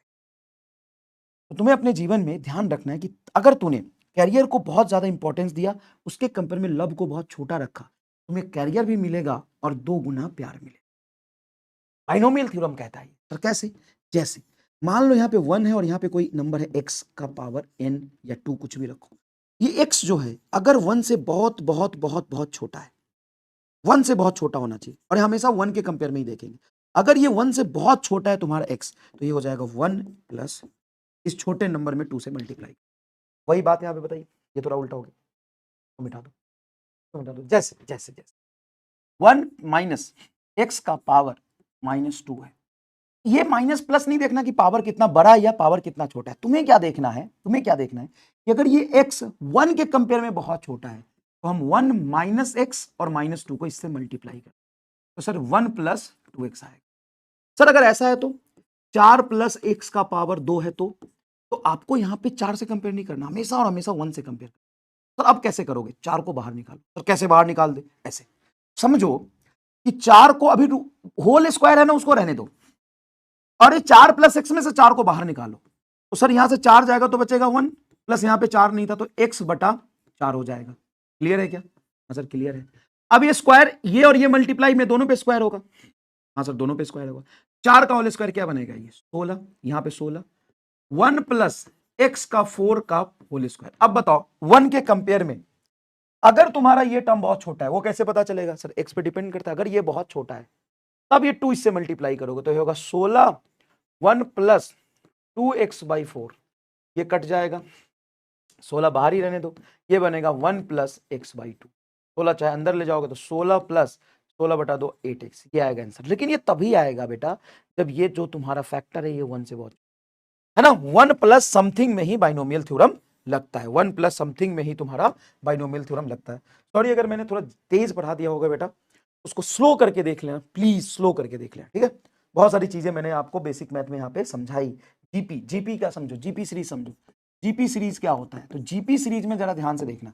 मान लो पहला टर्म तुम्हारा 1 है, दूसरा टर्म तेरा हाफ है, तीसरा माइनस हाफ है, चल माइनस हाफ है, तीसरा टर्म 1/4 है, चौथा टर्म 1/8 है, नेक्स्ट टर्म 1/16 है। कहां पे सवाल बनता है ये कमेंट करके बता। जीपी पे कहां से सवाल बन सकता है, इलेक्ट्रोस्टैटिक फोर्स पे, हाँ, इलेक्ट्रिक फील्ड पे, हाँ, पोटेंशियल पे, हाँ, सब में बेटा याद से देखना। पहले टर्म से ये छोटा होगा, इससे भी ये छोटा होगा, इससे छोटा होगा, कॉमन रेशियो निकालते, कोई भी यहाँ पे टर्म उठा ले उसमें से उससे पहले वाले टर्म से डिवाइड कर दे, कॉमन रेशियो आएगा। तब इनफाइनाइट टर्म के सम का फॉर्मूला बनता है, फर्स्ट टर्म जो भी तुम्हारा फर्स्ट टर्म है 1 हो, 4 हो, 6 हो, बटा 1 माइनस कॉमन रेशियो। क्या ये पता है? एक चीज एंटी लॉग का हमेशा याद रखना कि एंटी लॉग क्या होता है बेटा। एंटी लॉग एकदम स्क्वायर के कंसेप्ट को एंटी लॉग कहते हैं। एंटी लॉग से बच्चा घबराता है, लेकिन घबराना नहीं है। जैसे मान ले कि मैंने लिखा y is equal to X square, हाँ सर लिखा, तो एक काम कर, क्या करना है बताओ। एक बात बता, ये क्या है सर? ये बेस है, ठीक है। ये क्या है सर? ये पावर है। और ये क्या है सर? ये रिजल्ट। मैं क्या कह रहा हूं, बेस को रहने दे, इस 2 को यहां ले जा, y को ऊपर रख दे, तो ये लॉग बन जाता है। मतलब बेस को यही रहने दे, y को इसको ऊपर डाल दे और 2 को यहां रख दे, ये बन जाएगा log y on the base x बटा 2। और नहीं समझ में आया, यहां देख, 10 का पावर 2 क्या 100 आता है? आता है। एक चीज समझना बेटा, एक चीज समझना, मान लिए तुम्हारा लिखा हुआ है, हाँ? मैं क्या कह रहा हूं, बेस को रहने दे, इसको इसके साथ इंटरचेंज कर दे, लॉग लगा, तो लॉग बेस को रहने दे 100 बराबर इसको रिजल्ट को यहां ले, सॉरी जो पावर है उसको यहां लगा। मैं कह रहा हूं पावर और रिजल्ट को इंटरचेंज कर दे, तो बता लॉग 100 ऑन द बेस 10 2 होता है कि नहीं होता? हाँ सर होता है, क्योंकि 100 को हम लिख सकते हैं 10 का स्क्वायर, 2 बाहर चला जाएगा, log 10 on the base 10 2। Clear है? जैसे y इज इक्वल टू कहीं लिखा हुआ है log y is equal to e का पावर x, कहीं लिखा हुआ, तू यहां कह रहा है कि एंटी लॉग लेना है मुझे, sorry y is equal to लिया हुआ है log x on the base ही, तुम्हें कहना है एंटी लॉग लेना है। तो एंटी लॉग का मतलब पता है क्या होता है, कि ये जो पावर का कंसेप्ट है ना उसमें वापस लाना। पावर के कंसेप्ट में पावर और रिजल्ट को जब इधर उधर करते हैं तो वही लॉग हो जाता है। तो समझ गया? मतलब आप ये समझो कि इस बेस पर ये पावर डालेंगे तो ये रिजल्ट होगा। समझना, ये बेस अपने बेस के जगह पे रहता है, इस बेस पर ये पावर डालेंगे तो ये रिजल्ट हो। तो यहां पे जब तुम ये देख रहे हो तो ये बेस है, ये उसका रिजल्ट है और ये पावर है। तो ये बेस है, बेस पर बेस रहने दो, ये तुम्हारा जो सामने दिख रहा है वो इसका पावर है, ये तुम्हारा रिजल्ट है। यही तो एंटी लॉग होता है।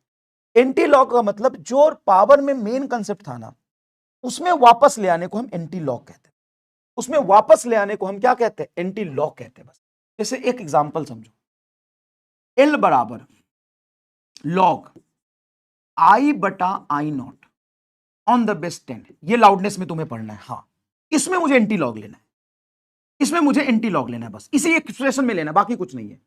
सुन मैं क्या कह रहा हूं, ये लॉग है ना, लॉग में ये क्या होता है सर? ये बेस होता है, और ये क्या होता है सर? ये मेन लॉग होता है, ये रिजल्ट है। मैं कह रहा हूं कि इस एंटी लॉग लेने का मतलब बेस को रहने दे, बेस को कुछ मत कर, इसको इसके साथ इंटरचेंज कर, तो I बाई I0 इधर आ जाएगा क्या? हाँ I बाई I0 इधर, बेस अपनी जगह पे रहेगा, इसका पावर एल आ जाएगा, तो I by I0 is equal to 10 का पावर एल। बस सर इसका लॉग लेंगे, अगर तू लॉग लेगा तो मेरी बात समझ, लॉग लेने का मतलब क्या होता है? बेस को रहने दे, बेस को मत घुमा, बेस को रहने दे, इसको यहां ले जा, I बाई I0 एल बराबर ये आ जाएगा, log I by I0 on the base 10 is equal to L. तो क्या मैंने जो लॉग पढ़ाया था यहां से थोड़ा एंटी लॉग का रिवीजन हो गया। चलो अब समझते हैं वेक्टर। वेक्टर किसको कहते हैं? वेक्टर वो फिजिकल क्वांटिटी है जिसके पास मैग्नीट्यूड और डायरेक्शन दोनों, उसको हम क्या कहते हैं सर? उसको हम वेक्टर कहते हैं। वो फिजिकल क्वांटिटी जिसमें मैग्नीट्यूड और डायरेक्शन दोनों, उसको हम क्या कहते हैं? वेक्टर। तो अब देख, इक्वल वेक्टर किसको बोलते हैं? जिसका मैग्नीट्यूड दोनों का सेम हो और डायरेक्शन भी सेम हो, मतलब उनके बीच का एंगल 0 डिग्री, उसको इक्वल वेक्टर कहते हैं। पैरेलल वेक्टर किसको कहते हैं? पैरेलल वेक्टर मतलब उसका डायरेक्शन कुछ भी हो सकता है लेकिन एंगल सेम होना चाहिए, मतलब सॉरी, पैरेलल वेक्टर मतलब उसका मैग्नीट्यूड कुछ भी हो सकता है लेकिन उनका डायरेक्शन क्या होना चाहिए? एकदम सेम होना चाहिए, मतलब दोनों सेम डायरेक्शन में ओरिएंटेड है। मतलब ये पैरेलल वेक्टर हो गए, ये पैरेलल वेक्टर हो गए, ए और बी ये पैरेलल वेक्टर हो गए। इसको हम इक्वल नहीं बोल सकते बेटा। क्यों नहीं बोल सकते सर इक्वल? क्योंकि इक्वल होने के लिए दोनों सेम होना चाहिए, डायरेक्शन और मैग्नीट्यूड। अगर उनका डायरेक्शन सेम है लेकिन मैग्नीट्यूड उल्टा सीधा कुछ भी है तो उसको पैरेलल बोलेंगे। अपोजिट और निगेटिव वेक्टर किसको बोलते हैं? अपोजिट, एकदम अपोजिट होने का मतलब मैग्नीट्यूड भी सेम और एंगल उनके बीच का 180 डिग्री। बहुत खूबसूरत तरीके से टाइप ऑफ वेक्टर को यहां पे सजा दी। यूनिट वेक्टर का मैग्नीट्यूड क्या होता है? 1 होता है, डायरेक्शन आर्बिट्ररी होता है उसका। जीरो वेक्टर किसको कहते हैं? एक ऐसा वेक्टर जिसका मैग्नीट्यूड 0 हो और एनी डायरेक्शन में ओरिएंटेड हो। जैसे मान लो कि मैं यहां पे रेस्ट में हूं, मेरी वेलोसिटी बताओ, तो मैं वेलोसिटी तो वेक्टर पूछ रहा हूं लेकिन वेलोसिटी की वैल्यू अभी क्या होगी? 0 होगी। तो मैं पूछ तो वेक्टर रहा हूं ना, लेकिन उसकी वैल्यू अभी क्या है? 0 है। Anti parallel vector, anti parallel मतलब डायरेक्शन अपोजिट और मैग्नीट्यूड कुछ भी हो सकता है। ऑर्थोगोनल मतलब परपेंडिकुलर। कॉनकरेंट वेक्टर मतलब एक जगह लग रहा है। ऑर्थोगोनल वेक्टर्स मतलब परपेंडिकुलर वेक्टर्स कहते हैं। समझ में आएगा? मान लो वेक्टर को हम इस तरीके से रिप्रेजेंट कर रहे हैं, ए वेक्टर बराबर ए एक्स आई कैप, ए वाई जे कैप, ए जेड के कैप। इसका मैग्नीट्यूड क्या होगा? इसका मैग्नीट्यूड होगा रूट अंडर एक्स का होल स्क्वायर प्लस ए वाई का होल स्क्वायर प्लस ए जेड का होल स्क्वायर। ये इसका मैग्नीट्यूड। मैग्नीट्यूड में क्या करते हैं? जैसे आई के जे के कैप है तो इसका होल स्क्वायर प्लस इसका होल स्क्वायर प्लस इसका होल स्क्वायर का रूट हम मैग्नीट्यूड निकालते हैं। ठीक है। If vector making an angle alpha beta and gamma from X Y and Z axis, जैसे देखो, जैसे बेटा मान लो ये तुम्हारा एक्स एक्सिस है, ये तुम्हारा वाई एक्सिस है, ये कोई वेक्टर मैंने बनाया ए थीटा एंगल पे, तो ये वेक्टर का नेट स्ट्रेंथ है। इसका एक्स कंपोनेंट बेटा, एक्स कंपोनेंट आपका ये होगा एक्स, वाई कंपोनेंट इसका ये होगा ए वाई। तो यहां से आप कॉस थीटा को क्या लिखते हो? सर कॉस थीटा तो होता है सर बेस अपॉन हाइपोटेन्यूज। हाँ, एक्स बटा ए। तो क्या मुझे अगर किसी भी वेक्टर का एक्स कंपोनेंट पता है और नेट वैल्यू पता है तो उसका रेशियो हमें एक्स एक्सिस एंगल बता देगा। तो सही है। उस तरीके से अगर बेटा मतलब ये एंगल अल्फा होता तो क्या मैं कह देता ए का ये कंपोनेंट ए वाई है और ये हाइपोटेन्यूज है। तो कॉस अल्फा क्या होगा? यहां से देखो, अगर ये ट्रायंगल बनाए तो बेस अपॉन हाइपोटेन्यूज, तो ए वाई बटा ए। तो अगर ए एक्स को मैं ए से डिवाइड करूंगा तो कॉस थीटा मिल जाएगा, ए वाई को ए से डिवाइड करूंगा तो कॉस अल्फा मिल जाएगा, मतलब वाई एक्सिस एंगल। और अगर मैं एजेड मतलब मान लो कि वेक्टर में एक्स वाई जेड तीनों कंपोनेंट एजेड बटा ए करूं तो जेड एक्सिस एंगल मिल जाएगा। तो देखिए cos square alpha plus cos square beta plus cos square gamma क्या हो जाएगा? 1। कैसे? एक बात बता, मान ले ये एंगल अल्फा है तुम्हारा, ये कुछ बीटा बोल दिया, मान ले बीटा, ये अल्फा बोल देता हूं, ये बीटा बोल देता हूं, जेड एक्सिस से गामा है, तो cos gamma is equal to क्या होगा? ए जेड बटा ए। तो cos square alpha, cos square beta, cos square gamma. देख बेटा, बहुत हिम्मत करके ये लेक्चर बना रहा हूं मैं। अगर बहुत धीरे धीरे पढ़ाऊंगा 6 घंटा लगेगा, लेकिन 6 घंटा तेरे पास टाइम नहीं है, क्वेश्चन प्रैक्टिस कब करेगा? और जो चीजें पढ़ाई गई है उसको बहुत अच्छे से तेरे दिमाग में बिठा देना, जो एकदम काम की चीज है। तो हिम्मत करके बना रहा हूँ। इसमें बहुत सारे बच्चे बोलेंगे हमको तो नहीं आया, क्या पढ़ा के चला गया, तो बहुत गाली को मिलेगी, लेकिन कोई बात नहीं, कोई बात नहीं। तुमको फायदा हो रहा है तो कमेंट में जरूर बताना। ये देखो, कॉस अल्फा क्या होता है? X by a. Cos beta क्या होता है? A y by a. Cos gamma क्या होता है? A z by a. Cos square alpha, cos square beta, cos square gamma क्या हो जाएगा? तीनों का होल स्क्वायर करके जोड़ दो। तो हम जानते हैं ए का होल स्क्वायर बराबर एक्स का होल स्क्वायर प्लस ए वाई का होल स्क्वायर प्लस ए जेड का होल स्क्वायर, इसके बराबर होगा। बिल्कुल सही बात है। तो इसका सम क्या हो जाएगा? 1। Sine square alpha plus sine square beta sine square gamma 2 होगा। इसको प्रूफ कर लो। चलो प्रूफ कर लो इसको। ठीक है बेटा, यही चीज। वेक्टर एडिशन क्या होता है? दो वेक्टर के बीच में अगर एंगल अल्फा है, दो वेक्टर के बीच में अगर एंगल थीटा है, सॉरी दो वेक्टर है, देखो ये बी वेक्टर और ये ए वेक्टर, ए वेक्टर और बी वेक्टर के बीच में एंगल थीटा है, तो ट्रायंगल ऑफ वेक्टर एडिशन क्या कहता है कि पहला वेक्टर ड्रॉ करो, दूसरा वहीं से शुरू करना जहां पे पहला खत्म होगा, पहले के टेल से दूसरे के हेड को मिला दो, ये रिजल्टेंट है। अगर ए और बी के बीच में एंगल तुम्हारा ये बी था, बी को हम यहां भी बना सकते हैं, ये बी है। अगर ए और बी के बीच में एंगल थीटा है तो रिजल्टेंट और ए के बीच में एंगल कुछ अल्फा मान लेते हैं, तो ठीक है।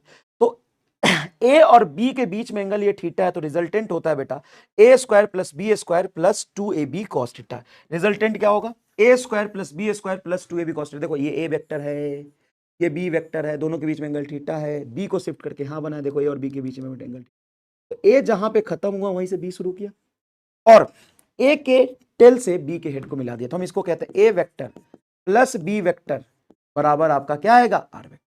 A square plus B square plus 2ab cos theta resultant हो जाएगा। हाँ, अगर यहाँ पे थीटा को हम 0 रखते हैं, थीटा को हम जीरो रखते तो क्या होगा, a square plus B square plus 2ab cos zero होता है आपका 1।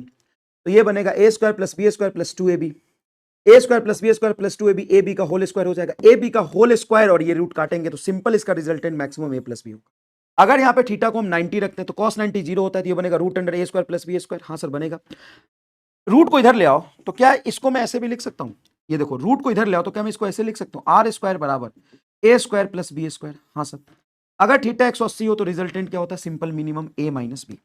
अगर ए और बी की वैल्यू हम देखें कुछ है तो 0 डिग्री पे सिंपल उसके मैग्नीट्यूड का सम हो रहा है वेक्टर एडिशन में, 180 डिग्री पे उनके मैग्नीट्यूड का सब्ट्रैक्शन हो रहा है, और 90 डिग्री पे देखो क्या रिजल्टेंट आ रहा है। हाँ सर। तो ए प्लस बी से लेकर के, मतलब दो वेक्टर के मैग्नीट्यूड के सिंपल सम से लेकर के दो वेक्टर के मैग्नीट्यूड के सिंपल डिफरेंस तक उसका रिजल्टेंट आता है। रिजल्टेंट मतलब वेक्टर सम।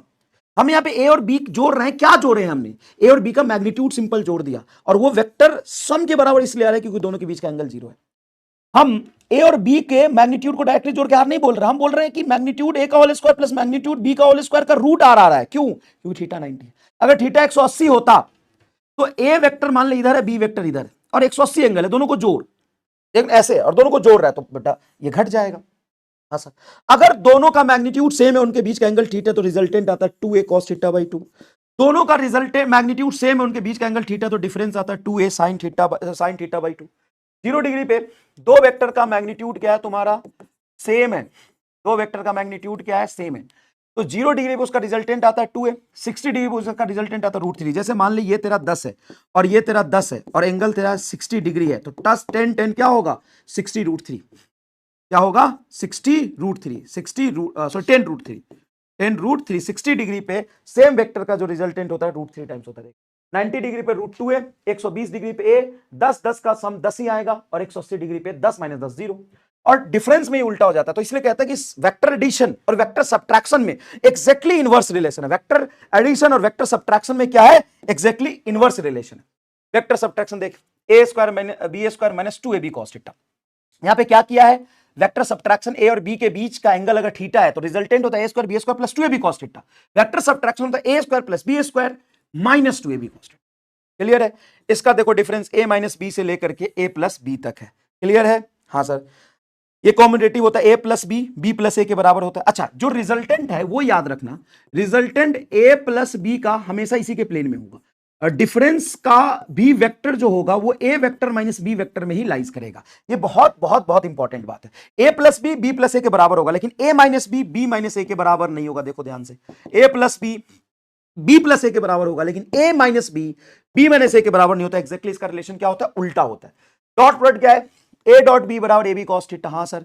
यहां से हम क्या क्या निकाल सकते हैं, देखो एक बात बताओ, a डॉट बी बराबर ab cos theta. b cos theta क्या है, b cos थीटा b का कंपोनेंट है a की तरफ, देखो ना, a एज इट इज रहेगा। देखो b cos थीटा क्या है, component of b along a। तो ये वाली चीजें आप याद रखना, i डॉट आई 1 होता है, i डॉट k 0 होता है। डिफरेंट रहेगा तो 0, सेम रहेगा तो देखो 1। क्लियर है क्या? ये वाली चीजें आप रिवाइज करा लेना, फटाफट आते हैं। एप्लीकेशन ऑफ डॉट प्रोडक्ट क्या है, a dot B ab cos theta है। तो मान लो दो वेक्टर दिया हुआ है, दोनों के बीच मुझे एंगल पूछ रहा है, तो a डॉट बी और ab cos थीटा, तो cos थीटा क्या हो जाएगा, a डॉट बी बटा ab। ये इस पर सवाल पूछे जाते हैं बेटा। Check unit vector, same vector के साथ डॉट प्रोडक्ट ले लोगे तो वो अगर 1 आ रहा है तो ये यूनिट वेक्टर रहा होगा, यूनिट वेक्टर रहा होगा। देखो ना, a डॉट ए 1 आ गया तो यूनिट वेक्टर है। चेक करो ऑर्थोगोनल है या नहीं। मान लो दो वेक्टर है a और b, अगर वो ऑर्थोगोनल है मतलब परपेंडिकुलर है, तो इन दोनों का डॉट प्रोडक्ट क्या आएगा, देखो a vector dot b vector बराबर ए बी कॉस थीटा होता है, जहां पे 90 रखें, कॉस 90 क्या हो गया, 0। मतलब a डॉट बी अगर तुम्हारा 0 आ रहा है तो पक्का वो दोनों क्या होंगे, परपेंडिकुलर है। एक वेक्टर का कंपोनेंट दूसरे वेक्टर की तरफ निकालने के लिए हम डॉट प्रोडक्ट का यूज करते हैं। Cross product a cross B A B sine theta, इसमें याद रखना इसको हम डॉट प्रोडक्ट का स्केलर प्रोडक्ट कहते हैं, क्योंकि इसका रिजल्ट स्केलर आता है। एग्जांपल के लिए फिजिक्स में कहां काम आता है, वर्क बराबर होता है बेटा फोर्स इंटू डिस्प्लेसमेंट, सवाल कराऊंगा मैं। पावर बराबर होता है एफ डॉट वी का प्रोडक्ट। पोटेंशियल एनर्जी होता है, याद कर भाई, याद कर, खींच के याद कर, ई डॉट पी या पी डॉट ई, किसी का भी ले ले कहीं से, कोई दिक्कत नहीं, स्केलर है ये पी डॉट ई। और क्रॉस प्रोडक्ट कहां होता है, क्रॉस प्रोडक्ट बेटा torque R cross F cross product है। टॉर्क आर, अच्छा torque P cross E torque होता है, और पी डॉट ई तुम्हारा पोटेंशियल एनर्जी होता है। तो कोई रिजल्ट अगर वेक्टर आ रहा है, दो चीजों का फिजिकल क्वांटिटी का रिजल्ट वेक्टर आ रहा है, तो क्रॉस प्रोडक्ट से है। और उसमें साइन थीटा आएगा। और किसी दो फिजिकल क्वांटिटी का रिजल्ट स्केलर आ रहा है तो डॉट प्रोडक्ट आएगा, क्योंकि डॉट प्रोडक्ट को हम स्केलर प्रोडक्ट कहते हैं, इसका रिजल्ट स्केलर होता है। क्रॉस प्रोडक्ट को हम वेक्टर प्रोडक्ट कहते हैं, क्योंकि इसका रिजल्ट वेक्टर होता है। अब सबसे जो खास बात है इसमें कि मान ले मैंने लिखा आर वेक्टर बराबर ए क्रॉस बी, ठीक है। इसमें इसमें एक ध्यान देने वाली बात है, एक ध्यान देने वाली बात है कि ए और बी का जब हम क्रॉस प्रोडक्ट लेते हैं तो उसका रिजल्टेंट हमेशा उसके परपेंडिकुलर आता है। रिजल्टेंट हमेशा क्या आता है? उसके परपेंडिकुलर आता है। क्लियर है क्या? ये वाली बात आप जानते हो, इसको अच्छे से रिवाइज कर लेना। ए क्रॉस बी कैसे निकालते हैं? अगर मान ले आई जे के दिया हुआ, आई जे के दिया हुआ है, तो ए क्रॉस बी में आई जे के लिखेंगे। उसके बाद क्या करेंगे? ए का जो मल्टीप्लायर है, एक्स एक्स वाला, वाई वाला, जेड वाला, बी का मल्टीप्लायर यहां लिखेंगे।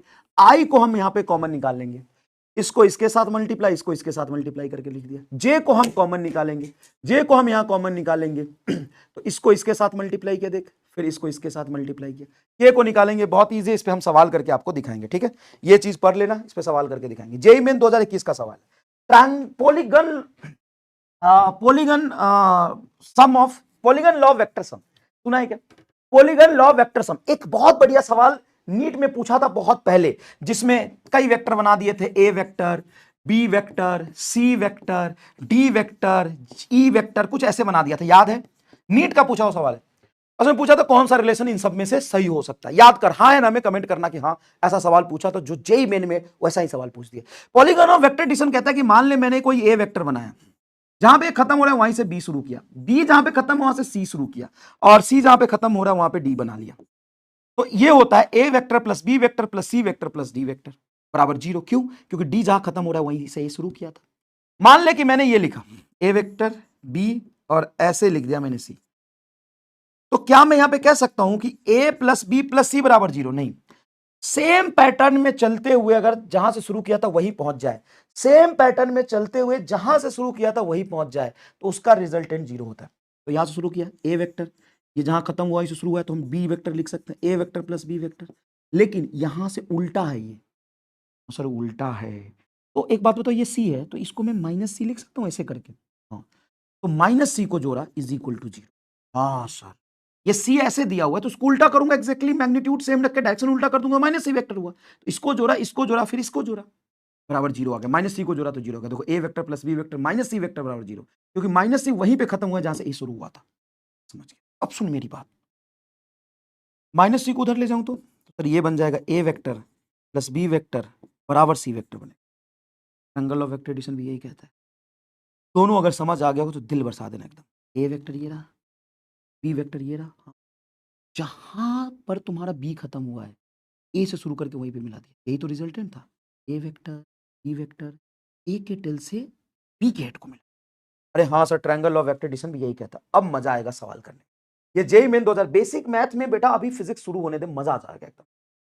अच्छे अच्छे सवाल बहुत लाऊंगा। फिजिक्स में कंसेप्ट लाएंगे ना, जैसे बेसिक मैथ में ढूंढा, बहुत कोशिश किया चीजों को निकालने की, वेक्टर में बहुत सारी चीजें बन जाती है। देखो यहाँ, अब देखो मैट्रिक्स मैच करना है। हाँ सर, ये तुम्हारा पहला है ए वेक्टर, देखो थोड़ा डल हो गया हो कोई बात नहीं, ए वेक्टर है, ये तेरा सी वेक्टर है, और ये तेरा ए बी वेक्टर इधर दिया। तो रिलेशन क्या लिखेगा इससे? रिलेशन लिखेगा ए वेक्टर, ए जहां खत्म हुआ से सी शुरू हुआ है, और सी जहां पे खत्म हुआ है माइनस बी गया है यहां पर, इज इक्वल टू 0। ये रिलेशन एक के लिए ये रिलेशन आ रहा है। किस में आ रहा है बता? ए सी प्लस में बी माइनस में, ए सी प्लस में बी माइनस में, ए सी प्लस में बी माइनस में, तो यही तो है। पर नहीं उल्टा है। अरे उल्टा है क्या रहेगा ना, इसको उधर ले जा, इसको उधर ले जाएगा तो इधर 0 बराबर बी प्लस में हो जाएगा माइनस ए माइनस सी। जेईई मेन है बेटा, बी माइनस ए माइनस सी हो जाएगा। देख, बी माइनस ए माइनस सी, वाह। तो बता सी का आंसर क्या आना चाहिए? एक आंसर है। सी का आंसर क्या आना चाहिए? सी का, देख सी का एक है। एक और करके दिखा दो, एक और करके दिखा दो। जैसे देख, ये बेटा ए वेक्टर है, इधर एरो है, ये ए वेक्टर, चलो सर ये लिख लिया हमने ए वेक्टर, और फिर ये B vector plus B vector, और सी उल्टा करके है तो minus C vector is equal to 0, ठीक है ना। या तुम ऐसे भी लिख सकते हो ना, ए वेक्टर प्लस बी वेक्टर, जहां पे बी खत्म हो रहा है ए के टेल से बी के सी को, तो बी सी रिजल्टेंट होगा, तो ऐसे भी लिख सकते हो ए प्लस बी बराबर सी। अब ये किसमें मैच कर रहा है? चौथा का। तो ए बी दोनों प्लस में है, हाँ हाँ हाँ, ये देख तो ये सी है रे। ए और बी को इधर ला तो 0 बराबर सी वेक्टर माइनस ए वेक्टर माइनस बी वेक्टर। आग लगा दी इस बोल। एक आ रहा है इसमें, एक का चौथा है, दो ही देख ले, एक का चौथा, देख देख देख देख देख, मजा आ गया कि नहीं आ गया बता? अरे एकदम आसान सवाल। अरे वेक्टर में भी जोरदार, एक जोरदार चीज कराऊंगा अभी, एकदम पानी पानी कर दूंगा, देखना पानी पानी कर दूंगा, देखना अभी। What will be the projection of A on the B? Projection मतलब कंपोनेंट, ए का कंपोनेंट बी पे बताओ। अरे चाचा, ए डॉट बी बराबर होता है A B cos theta. Sir होता है, सुन मेरे लाल, सुन मेरे लाल, तुम्हें क्या करना है कि ए वेक्टर डॉट बी वेक्टर बराबर बटा ए बराबर बी कॉस थीटा होगा कि नहीं? हाँ होगा। तो हमें क्या करना है, what will the projection of A on b? A का प्रोजेक्शन हमें बी पर निकालना है। ए का कंपोनेंट जब बी पे निकालना ही है मुझे, ए का कंपोनेंट हमें क्या निकालना है, बी पर निकालना है, तो वैल्यू आएगा ना, तो मैग्नीट्यूड सेम करके देख लेंगे, उसका डायरेक्शन दिखा दिया, चलो कोई दिक्कत नहीं, मैं बताता हूं। तो ए का कंपोनेंट बी के, तो देखो ए बी कॉस थीटा, तो ये हो जाएगा ए कॉस थीटा इंटू बी, हाँ कि ना? अरे ए डॉट बी बराबर क्या होता है सर? ए डॉट बी बराबर होता है ए बी कॉस थीटा, होता है। ये रहा मान ले ए, ये रहा मान ले बी, ये है एंगल थीटा। ए का कंपोनेंट इधर क्या होगा सर? ए कॉस थीटा। तो ए का कंपोनेंट बी के लॉन्ग ए कॉस थीटा ही तो आएगा। तो हमें क्या चाहिए? ए का प्रोजेक्शन बी पे, मतलब ए कॉस थीटा। तो बताओ ए कॉस थीटा क्या होगा सर? ए कॉस थीटा होगा ए वेक्टर डॉट बी वेक्टर बटा बी। तो ठीक है, ए वेक्टर बोल ये रहा, बी वेक्टर बोल ये रहा, दोनों का डॉट प्रोडक्ट कर। तो आई का आई क्या हो जाएगा सर? 1। जे का आई के साथ जीरो, जे का क्या हो जाएगा? 1। और के का के उधर है नहीं, बट अब बी का मैग्नीट्यूड क्या होगा? बी का मैग्नीट्यूड आई और जे का मैग्नीट्यूड हो जाएगा √2, तो आएगा 2/√2, कट के ऊपर √2 आ जाएगा।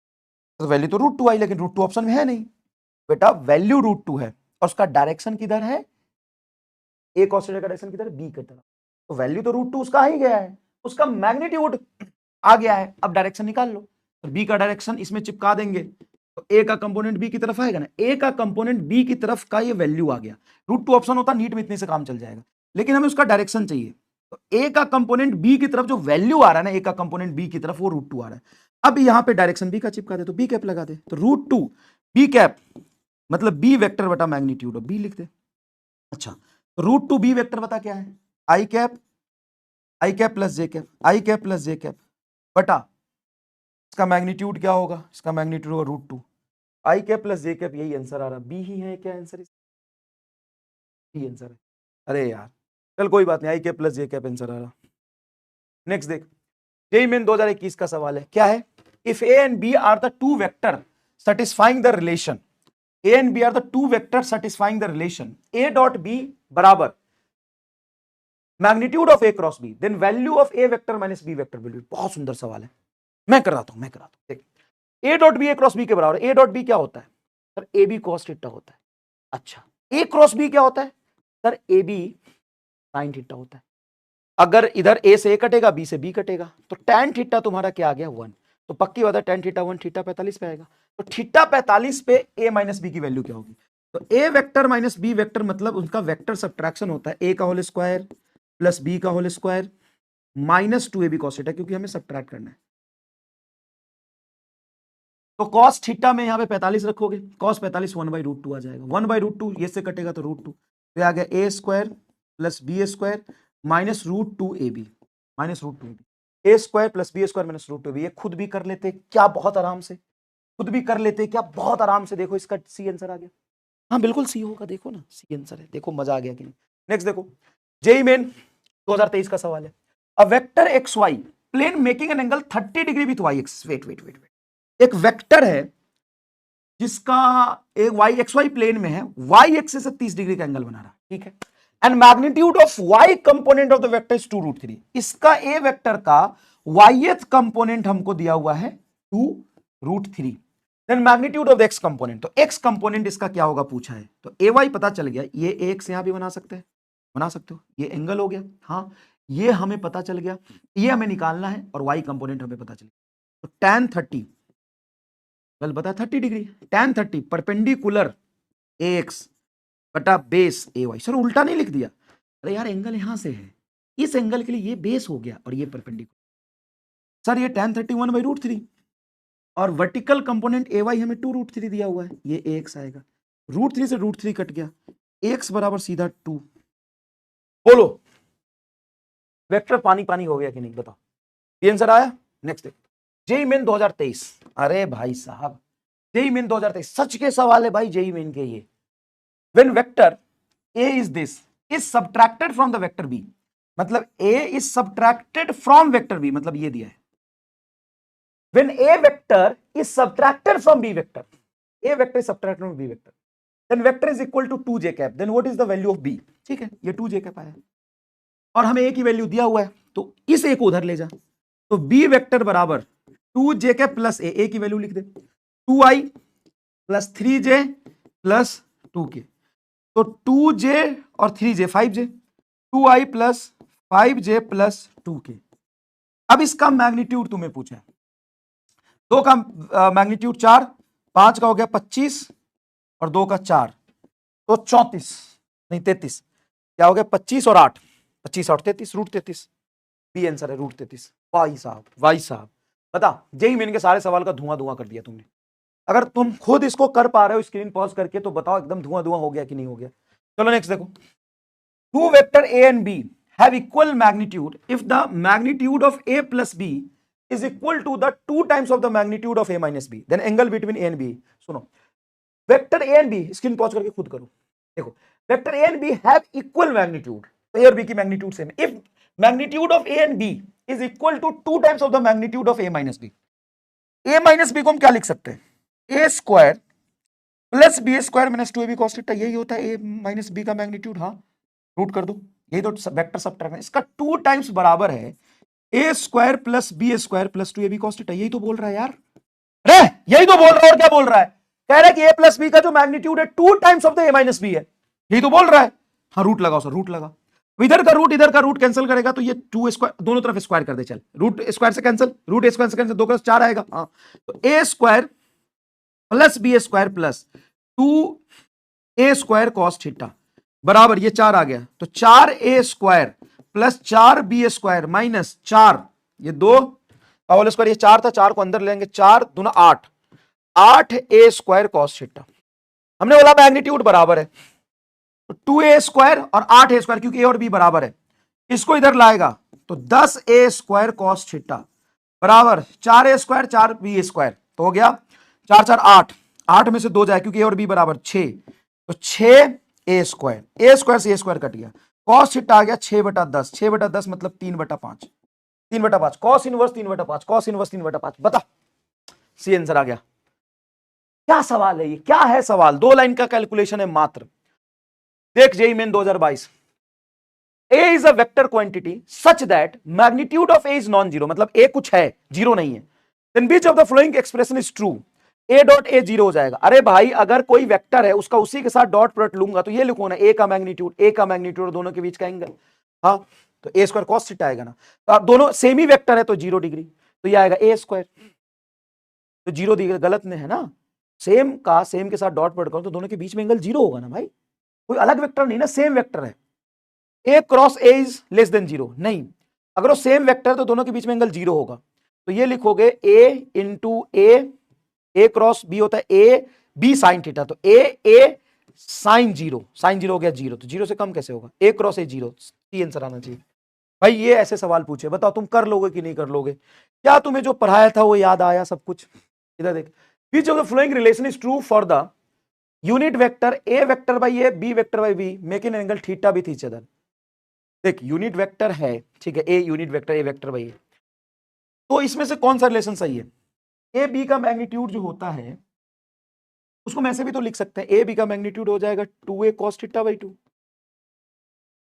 ए प्लस बी का मैग्नीट्यूड बराबर ए माइनस बी के मैग्नीट्यूड को लिख सकते हो 2 sine theta by 2 into tan theta by 2। क्या ये मैच कर रहा है, हाँ मैच कर रहा है, टेन थीटा को साइन बटा कॉस लिखोगे, कॉस कॉस से स्क्वायर हो जाएगा, इसका मतलब ये मैच करेगा। कैसे, देखो a vector minus B vector तुम्हें क्या बताया था, तो ए वेक्टर माइनस बी वेक्टर बताया था 2a cos थीटा बाई 2, याद करो सेम मैग्नीट्यूड का अगर वेक्टर है, बोला ना कि दोनों यूनिट वेक्टर, क्या बोला, which of the following relation is true for the 2 unit vector, तो यूनिट वेक्टर मतलब दोनों का वैल्यू सेम है, 2 यूनिट वेक्टर, और यूनिट वेक्टर का मैग्नीट्यूड सेम होता है, तो दोनों का मैग्नीट्यूड 1 है, हाँ सर दोनों का मैग्नीट्यूड 1 है, तो बताओ a माइनस बी को क्या लिखोगे, तो 2a sin theta by 2, 2a cos theta by 2 into sine theta by 2 बटा cos थीटा बाई 2, cos इससे cos से कैंसिल हो जाएगा, साइन से साइन कैंसिल होगा, बराबर आ गया। बोलो मेरे लाल पीले नीले, if the resistance of N force of different magnitude acting at a point is 0, then the minimum value of N is, किसी पॉइंट पे 3 फोर्स लग रहे हैं, 3 फोर्स लग रहे हैं और उनका रिजल्टेंट 0, तो मिनिमम कितने होने चाहिए? 3 होने चाहिए। क्यों? क्योंकि 2 का रिजल्टेंट कभी 0 नहीं हो सकता। रेसिस्टेंस नहीं, resultant, resultant of N force of different magnitude. 2 का मैग्नीट्यूड रिजल्टेंट 0 हो सकता है ना जब वो इक्वल मैग्नीट्यूड के हो। जैसे मान लो ये 10 है, इधर से तुम 10 अपोजिट में लगा दो तब तो 0 होगा, लेकिन ये डिफरेंट मैग्नीट्यूड है। ये मान लो 10 है, ये 2 है और ये 4 है, तब तो रिजल्टेंट के लिए 0 करने के लिए 3 होना चाहिए ना। हाँ सर, समझ में आया। अच्छा, 2 वेक्टर का जो रिजल्टेंट होता है ना, उसके मैग्नीट्यूड के सम से उसके मैग्नीट्यूड के डिफरेंस के बराबर होता है। Find the resultant of the 3 vector OA, OB and OC is, देखो ये भी R है, हाँ सर ये भी R है, हाँ सर ये भी R है, क्योंकि सर्कल का रेडियस तो तुम सेंटर से सर्कमफेरेंस तक कहीं लो वो R ही आएगा। अब इन तीनों का रिजल्टेंट देखना है, तो एक बात बताओ, R और R का रिजल्टेंट 90 डिग्री पर क्या होगा? R और R √2R होगा सर। हाँ, √2R और R, क्योंकि ये दोनों सेम मैग्नीट्यूड का है तो रिजल्टेंट बीच में आएगा एग्जैक्टली, तो 45 डिग्री पे आएगा, तो ये √2R हो गया। अब √2R में R और जोड़ दो तो √2R + R, ये आंसर आ जाएगा क्या? बताओ, मजेदार सवाल कर पा रहे हो? Force of 6 Newton and another 8 Newton, force of 6 Newton and another 8 Newton can be applied to the produce the effect of a single force of, अच्छा 6 और 8 का रिजल्टेंट कितना होगा?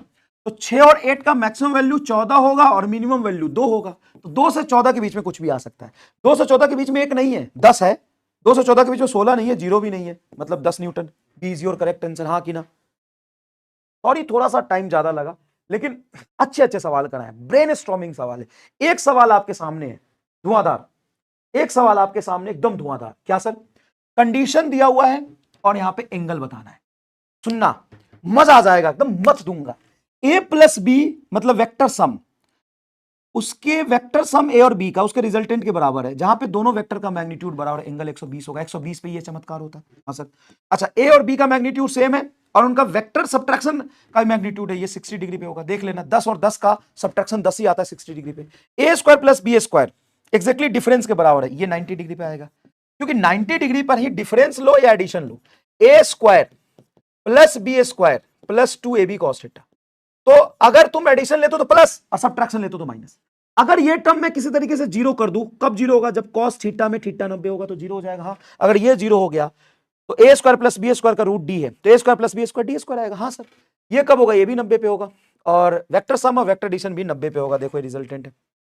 नेक्स्ट देखो, A + B is equal to mod of A vector plus mod of B vector. Mod of A मतलब A, mod of B बराबर B, मतलब vector addition है ये, मतलब ये A vector plus B vector को R वेक्टर कहते हैं। हाँ, उसका मॉड ले लिया मतलब R। R बराबर A + B कब आता है सर? 0 डिग्री पर। यही तो है ये, नीट में 5-6 बार ये सवाल पूछा और उसको मैंने 2 टेबल में खत्म कर दिया। Brainstorm, A vector minus B vector A B के बराबर है, वेक्टर सब्ट्रैक्शन, ये तो हो ही नहीं सकता। वेक्टर सब्ट्रैक्ट किया है और वो A और B के मैग्नीट्यूड के सम के बराबर आ जाएगा। कैसे? मतलब A + B रिजल्ट आ रहा है, कैसे? जब थीटा को 180 रखोगे। देखो B बराबर √A² + B², अगर डिफरेंस निकाल लो, माइनस करो तो -2AB cos थीटा होता है। अगर थीटा को मैं 180 रख दूं तो सर cos 180 तो -1 हो जाएगा, तो ये प्लस बना देगा, तो A² + B² + 2AB बन जाएगा। ओई ले रे भाई, ले बे ले में ले ले ले। अगर ये तुम्हारा 180 डिग्री हो गया तो बताओ ये आएगा कि नहीं? हाँ, ये 180 पे आएगा। अब ये दो तुम खुद सोचो, यहां पे आंसर है। देखो 0 180 180 और 0 0 180 और 180 और 0, यहां पे आंसर है। बताओ मजे आए कि नहीं? अभी तो देखो, खेल तो शुरू हुआ।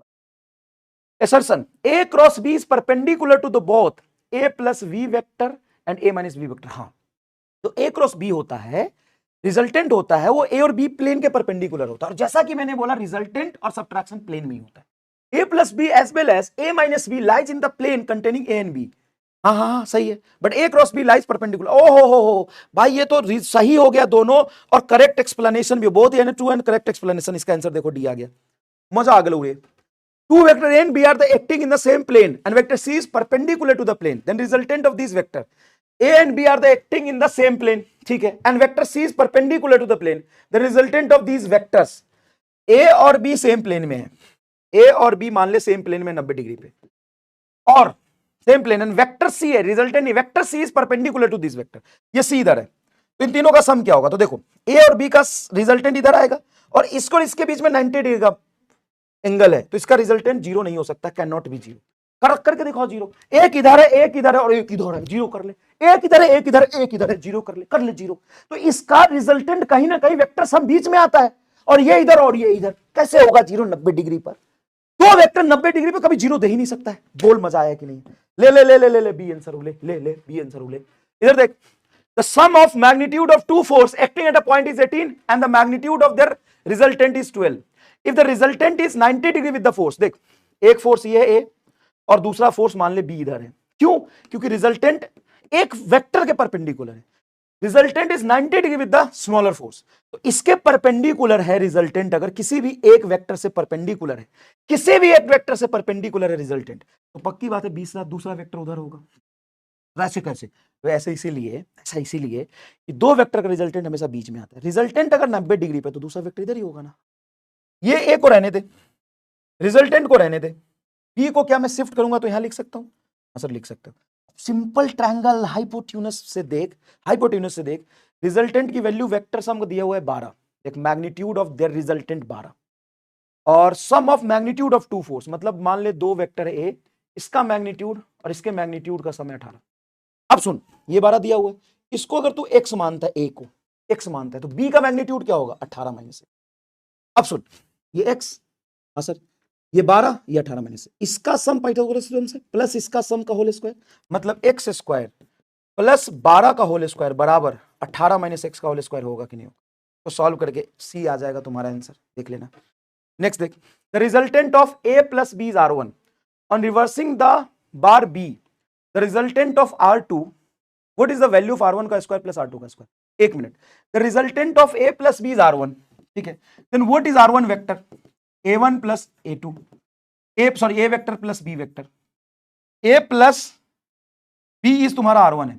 On reversing the bar B, मतलब इनवर्स कर दिया, B को उल्टा कर दिया, B को उल्टा कर दिया, then resultant becomes R2, R2 है, रिवर्सिंग द बार बी मतलब बी को उल्टा कर दिया, ए माइनस बी का रिजल्टेंट ये है। तो R1 का स्क्वायर R2 का स्क्वायर क्या होगा? इसका स्क्वायर इसका स्क्वायर क्या हो जाएगा? बहुत आसान है। What is R1? अरे भाई इसका रिजल्टेंट होगा a square plus B square plus 2ab cos theta. Square करोगे तो रूट खत्म, मतलब मैं रूट हटा देता हूं, यहां से मैं रूट यहां से हटा देता हूं, इधर स्क्वायर कर देता हूं। R1 का स्क्वायर मैग्नीट्यूड ऑफ R2 का स्क्वायर हो जाएगा आपका a square plus B square minus 2ab cos theta. अब इसको जोड़ दोगे तो ये कट जाएगा, a square plus B square, A square plus B square, c answer आ जाएगा। स्क्रीन पॉज करके एक बार खुद ट्राई करो बेटा, स्क्रीन पॉज करके खुद ट्राई करो, सी आंसर आ रहा तुम्हारा। ये क्या है? द एक्सप्रेशन इतना, देन व्हाट इज ए? एक वेक्टर है जो दिया हुआ है, देखो ए दिया हुआ है तुम्हें 1/√2 i cap plus 1/√2 j cap. ये क्या हो सकता है? यूनिट वेक्टर, नल वेक्टर, क्या हो सकता है? इसका मैग्नीट्यूड निकाल। कैसे निकालते हैं? इस वेक्टर के मैग्नीट्यूड का होल स्क्वायर प्लस इस वेक्टर के मैग्नीट्यूड का होल स्क्वायर, बता क्या होगा? 1/√2 का whole square half plus half, क्या हो जाएगा बोल सर? हाफ प्लस हाफ, ये तो 1 हो जाएगा, 1 का रूट 1 आएगा, मतलब यूनिट वेक्टर है। देख आंसर ए आ गया तेरा, ठीक है। देख, the initial velocity of the object is this and after some time its velocity is this, then find magnitude of change in velocity. तो मैं मैग्नीट्यूड चाहिए किसका? चेंज इन वेलोसिटी का। तो चेंज इन वेलोसिटी बेटा ऐसे लिखेगा, final velocity minus initial velocity. Final velocity बोल 3i plus 4j minus 4i plus 3j, ये तेरा आ गया चेंज इन वेलोसिटी। अब इसका मॉड ले लेना निकाल के। अब change in magnitude of velocity, हमें चेंज निकालना है मैग्नीट्यूड इन वेलोसिटी। तो फाइनल वेलोसिटी का मैग्नीट्यूड कितना है? 5, 4 और 3 परपेंडिकुलर। इनिशियल वेलोसिटी का मैग्नीट्यूड कितना है? 5। अब इसका चेंज निकालना है इसके मैग्नीट्यूड में, तो मैग्नीट्यूड में चेंज तो 0 आ जाएगा। सोच, मैग्नीट्यूड में चेंज तो बेटा क्या आ जाएगा? 0 आ जाएगा।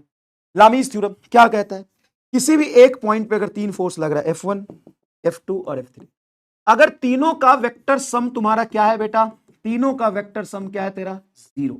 तीनों का वेक्टर सम 0, तो आप कह सकते हो ये एंगल अगर अल्फा है, ये एंगल बीटा है और ये एंगल गामा है, तुम कह सकते हो F1 फोर्स बटा F1 जो एंगल नहीं बना रहा है अल्फा, बराबर F2 एंगल नहीं बना रहा है अल्फा, ये गामा है, सॉरी गामा, साइन गामा, बराबर F3 एंगल नहीं बना रहा है बीटा, साइन। ये तुम्हारा क्या है, लामीज थ्योरम है। ये क्या है, लामीज थ्योरम। क्या कहता है लामीज थ्योरम? लामीज थ्योरम कहता है कि अगर तीन फोर्स का रिजल्टेंट जीरो है तो पहला फोर्स, देख यहां पर, पहला फोर्स बटा साइन अल्फा, दूसरा फोर्स, दूसरा जो एंगल नहीं बना रहा, तीसरा फोर्स, तीसरा जो एंगल नहीं बना रहा। तो ये भी उसी तरीके से सॉल्व हो जाएगा। तुम्हें T1 T2 की वैल्यू पूछा, कुछ नहीं करना, mg एक नीचे लाएगा, हाँ 100 न्यूटन, क्यों, mg, m की वैल्यू 10 है। अब मेरी बात सुन, ये 60 है तो यहां से ये 60 है एक्स एक्सिस से, तो ये भी 60 बना देगा, हाँ, और ये 90 है एक्स और वाई में, ये 150 हो गया, ठीक है सर। 60 और 30 तो ये 90 हो जाएगा, ये कितना हो जाएगा, ये 120 आ जाएगा, ये 30 है तो ये 30, 120 आ गया, ये टोटल एंगल क्या हो जाएगा। अब सोच, ये तुम्हारा टोटल 150 है, अच्छा टोटल 150 है, एक लाइन में निकलेगा, ये T1 बटा साइन 150, कैसे, T1 ये एंगल और ये एंगल नहीं बना रहे, ये 150 बराबर, ये तेरा क्या है 100 बटा ये 90, साइन 90। आंसर आ गया बेटा, साइन 90 तो सर 1 हो जाएगा, साइन 150 30 के बराबर, हाफ होता है, तो T1 50 न्यूटन। आंसर देखिए यार, एक तो यार बोर्ड के चक्कर में बहुत दिक्कत हुई, आंसर नहीं दिया है, कोई बात नहीं, T2 इसी तरीके से निकाल लोगे।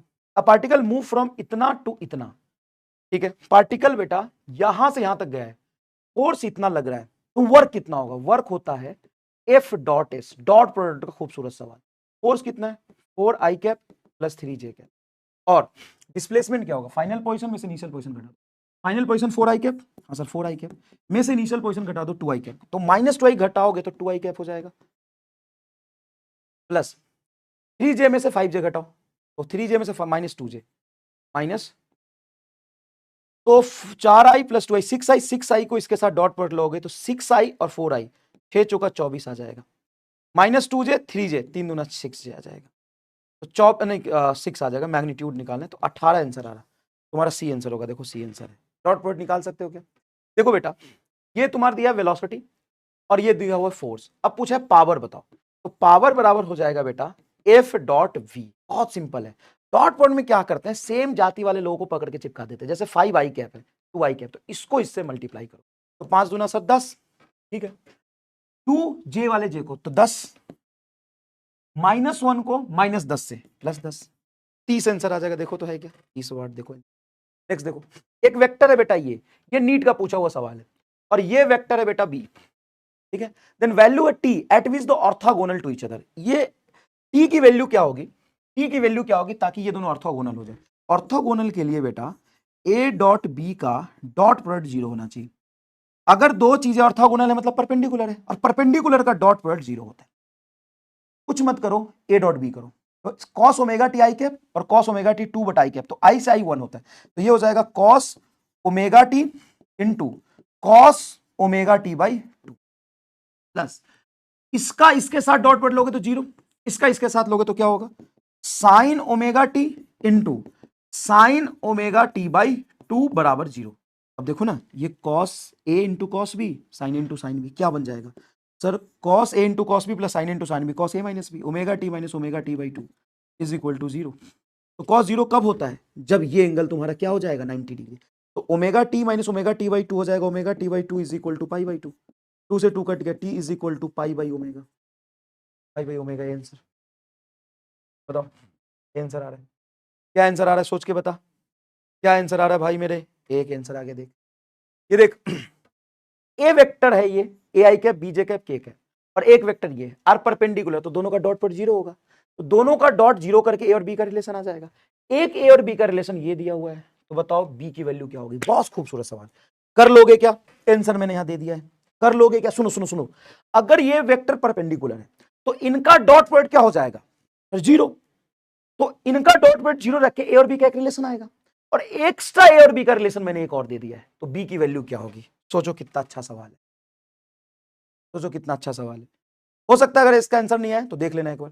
पोजीशन ऑफ द पार्टिकल ये दिया हुआ है, आंसर मैंने दे दिया है, अगर देखो कई बार क्या होता है कि मैंने तुम पे छोड़ दिया, अब कहीं मान लो टाइपर ने 2 की जगह 4 लिख दिया तो अलग हो जाएगा ना, कमेंट कर देना कि आंसर आ गया है, इसका कमेंट कर देगा ना आंसर आ गया है, क्या आएगा बता देना बेटा।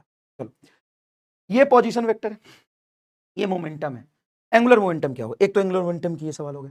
2020 में एक टॉर्क पे सवाल पूछा था, टॉर्क क्या होता है, तो टॉर्क होता है आर क्रॉस एफ, तो पोजीशन वेक्टर दे दिया, फोर्स दे दिया, तो टॉर्क निकाल सकते हो, हाँ सर क्रॉस प्रोडक्ट से निकले। अब यहाँ पे एंगुलर मोमेंटम होता है बेटा, R vector cross P vector, ठीक है क्या? ठीक है, तो यहां पे एल बराबर आपका होगा रिजल्टेंट बराबर आई जे के, पहला जो वेक्टर उसका मल्टीप्लायर बताओ, तो ये है 1 2 -1, दूसरा वेक्टर पी का मल्टीप्लायर बताओ 3 4 -2। अब इसका रिजल्ट क्या होगा, कैसे निकालते हैं? सबसे पहले हम आई को बाहर रखते हैं, ठीक है, बाहर रखा, जब ये बाहर रखते हैं ना तो इसको इससे मल्टीप्लाई करते हैं, 2 दूना -4, और इसको मल्टीप्लाई करेंगे तो -4 आएगा, हाँ, लेकिन यहाँ पे लिखते हैं माइनस इसका मल्टीप्लायर, तो ये हो गया तुम्हारा -4, देखो इसका मल्टीप्लायर -4, इसको इससे मल्टीप्लाई करते हैं तो 2 दूना 4, माइनस साइन के साथ, 4 को 1 से करेंगे तो -4 माइनस ऑफ -4, तो माइनस माइनस क्या हो गया +4, और 4 से कट गया तो ये आ जाएगा 0, माइनस जे कैप, जे कैप जब लोगे तो इसको हटा लो, इसको इससे मल्टीप्लाई करो, 1 -2 क्या होगा सर -2, माइनस इसको मल्टीप्लाई करेंगे तो क्या होगा सर -3, तो ये +3 आ जाएगा, प्लस कुछ के कैप आएगा, तो के कैप में क्या लिखेंगे, इसको हटा देंगे, तो ये आएगा आपका 4 × 1 4, और 3 दूना हो गया -6, तो ये आ गया तुम्हारा कुछ, जे आई कैप तो 0, ये जे आएगा, हाँ सर जे आएगा, जे क्या आ जाएगा 3 -2 क्या हो गया आपका 1 आएगा, माइनस जे कैप, 4 में से 2 चला जाएगा, देख लेना यहाँ से -2 के कैप, तो -2 जे के प्लेन में आ रहा है, मतलब आई से परपेंडिकुलर हो जाएगा, तो एक्स एक्सिस देखो आई से परपेंडिकुलर हो जाएगा, तो इसी तरीके से आपको क्रॉस प्रोडक्ट करना होता है। इस पे एक सवाल मैं आपको उसमें दे दूंगा, क्या कहते हैं डीपीपी में दे दूंगा, प्रैक्टिस कर लेना, बस बात खत्म। इससे बाहर आज तक जेई मेन और नीट में नहीं आया जितना मैंने बताया। If F is the force acting on the particle having position vector R and torque, then which of the following is correct. देखो टॉर्क बराबर होता है आर क्रॉस एफ, यहां पे आर और एफ के बीच में एंगल कुछ भी हो सकता है, लेकिन टॉर्क आर और एफ दोनों के परपेंडिकुलर, रिजल्टेंट दोनों वेक्टर से परपेंडिकुलर होता है, तो परपेंडिकुलर का डॉट प्रोडक्ट 0 होगा, हाँ, तो देखो पोजीशन वेक्टर का टॉर्क से डॉट प्रोडक्ट क्या हो गया 0, ठीक है, ये 0 आएगा, फोर्स और टॉर्क का भी डॉट प्रोडक्ट 0 आना चाहिए, तो ये गलत हो गया, टॉर्क ये डॉट प्रोडक्ट 0 है, हाँ, फोर्स और टॉर्क का भी डॉट प्रोडक्ट 0 आ गया, मेरे हिसाब से यही सही है, सी होगा ना, पोजीशन और टॉर्क परपेंडिकुलर है, फोर्स और टॉर्क परपेंडिकुलर है, तो क्या सी आंसर आएगा, हाँ। अब बेटा सॉरी, 2 चैप्टर थे बेसिक मैथ, बहुत कुछ होता है यार बेसिक मैथ में और वेक्टर में, इसलिए थोड़ा टाइम ज्यादा लग गया, समय भी ज्यादा लग गया, मैं इसके लिए क्षमा चाहता हूं, आगे बार से थोड़ा और हम क्वेश्चंस कम कर देंगे, तुम पर छोड़ देंगे, तुम प्रैक्टिस कर लेना, ठीक है। थैंक यू सो मच, मिलते हैं अगले लेक्चर में, बताना जरूर कैसा रहा लेक्चर, क्या आप बहुत अच्छे तरीके से समझ आया, क्या क्वेश्चंस आपकी बहुत अच्छे तरीके से प्रैक्टिस हुई, क्या बहुत अच्छे तरीके से रिवीजन हुआ या नहीं। Thank you so much.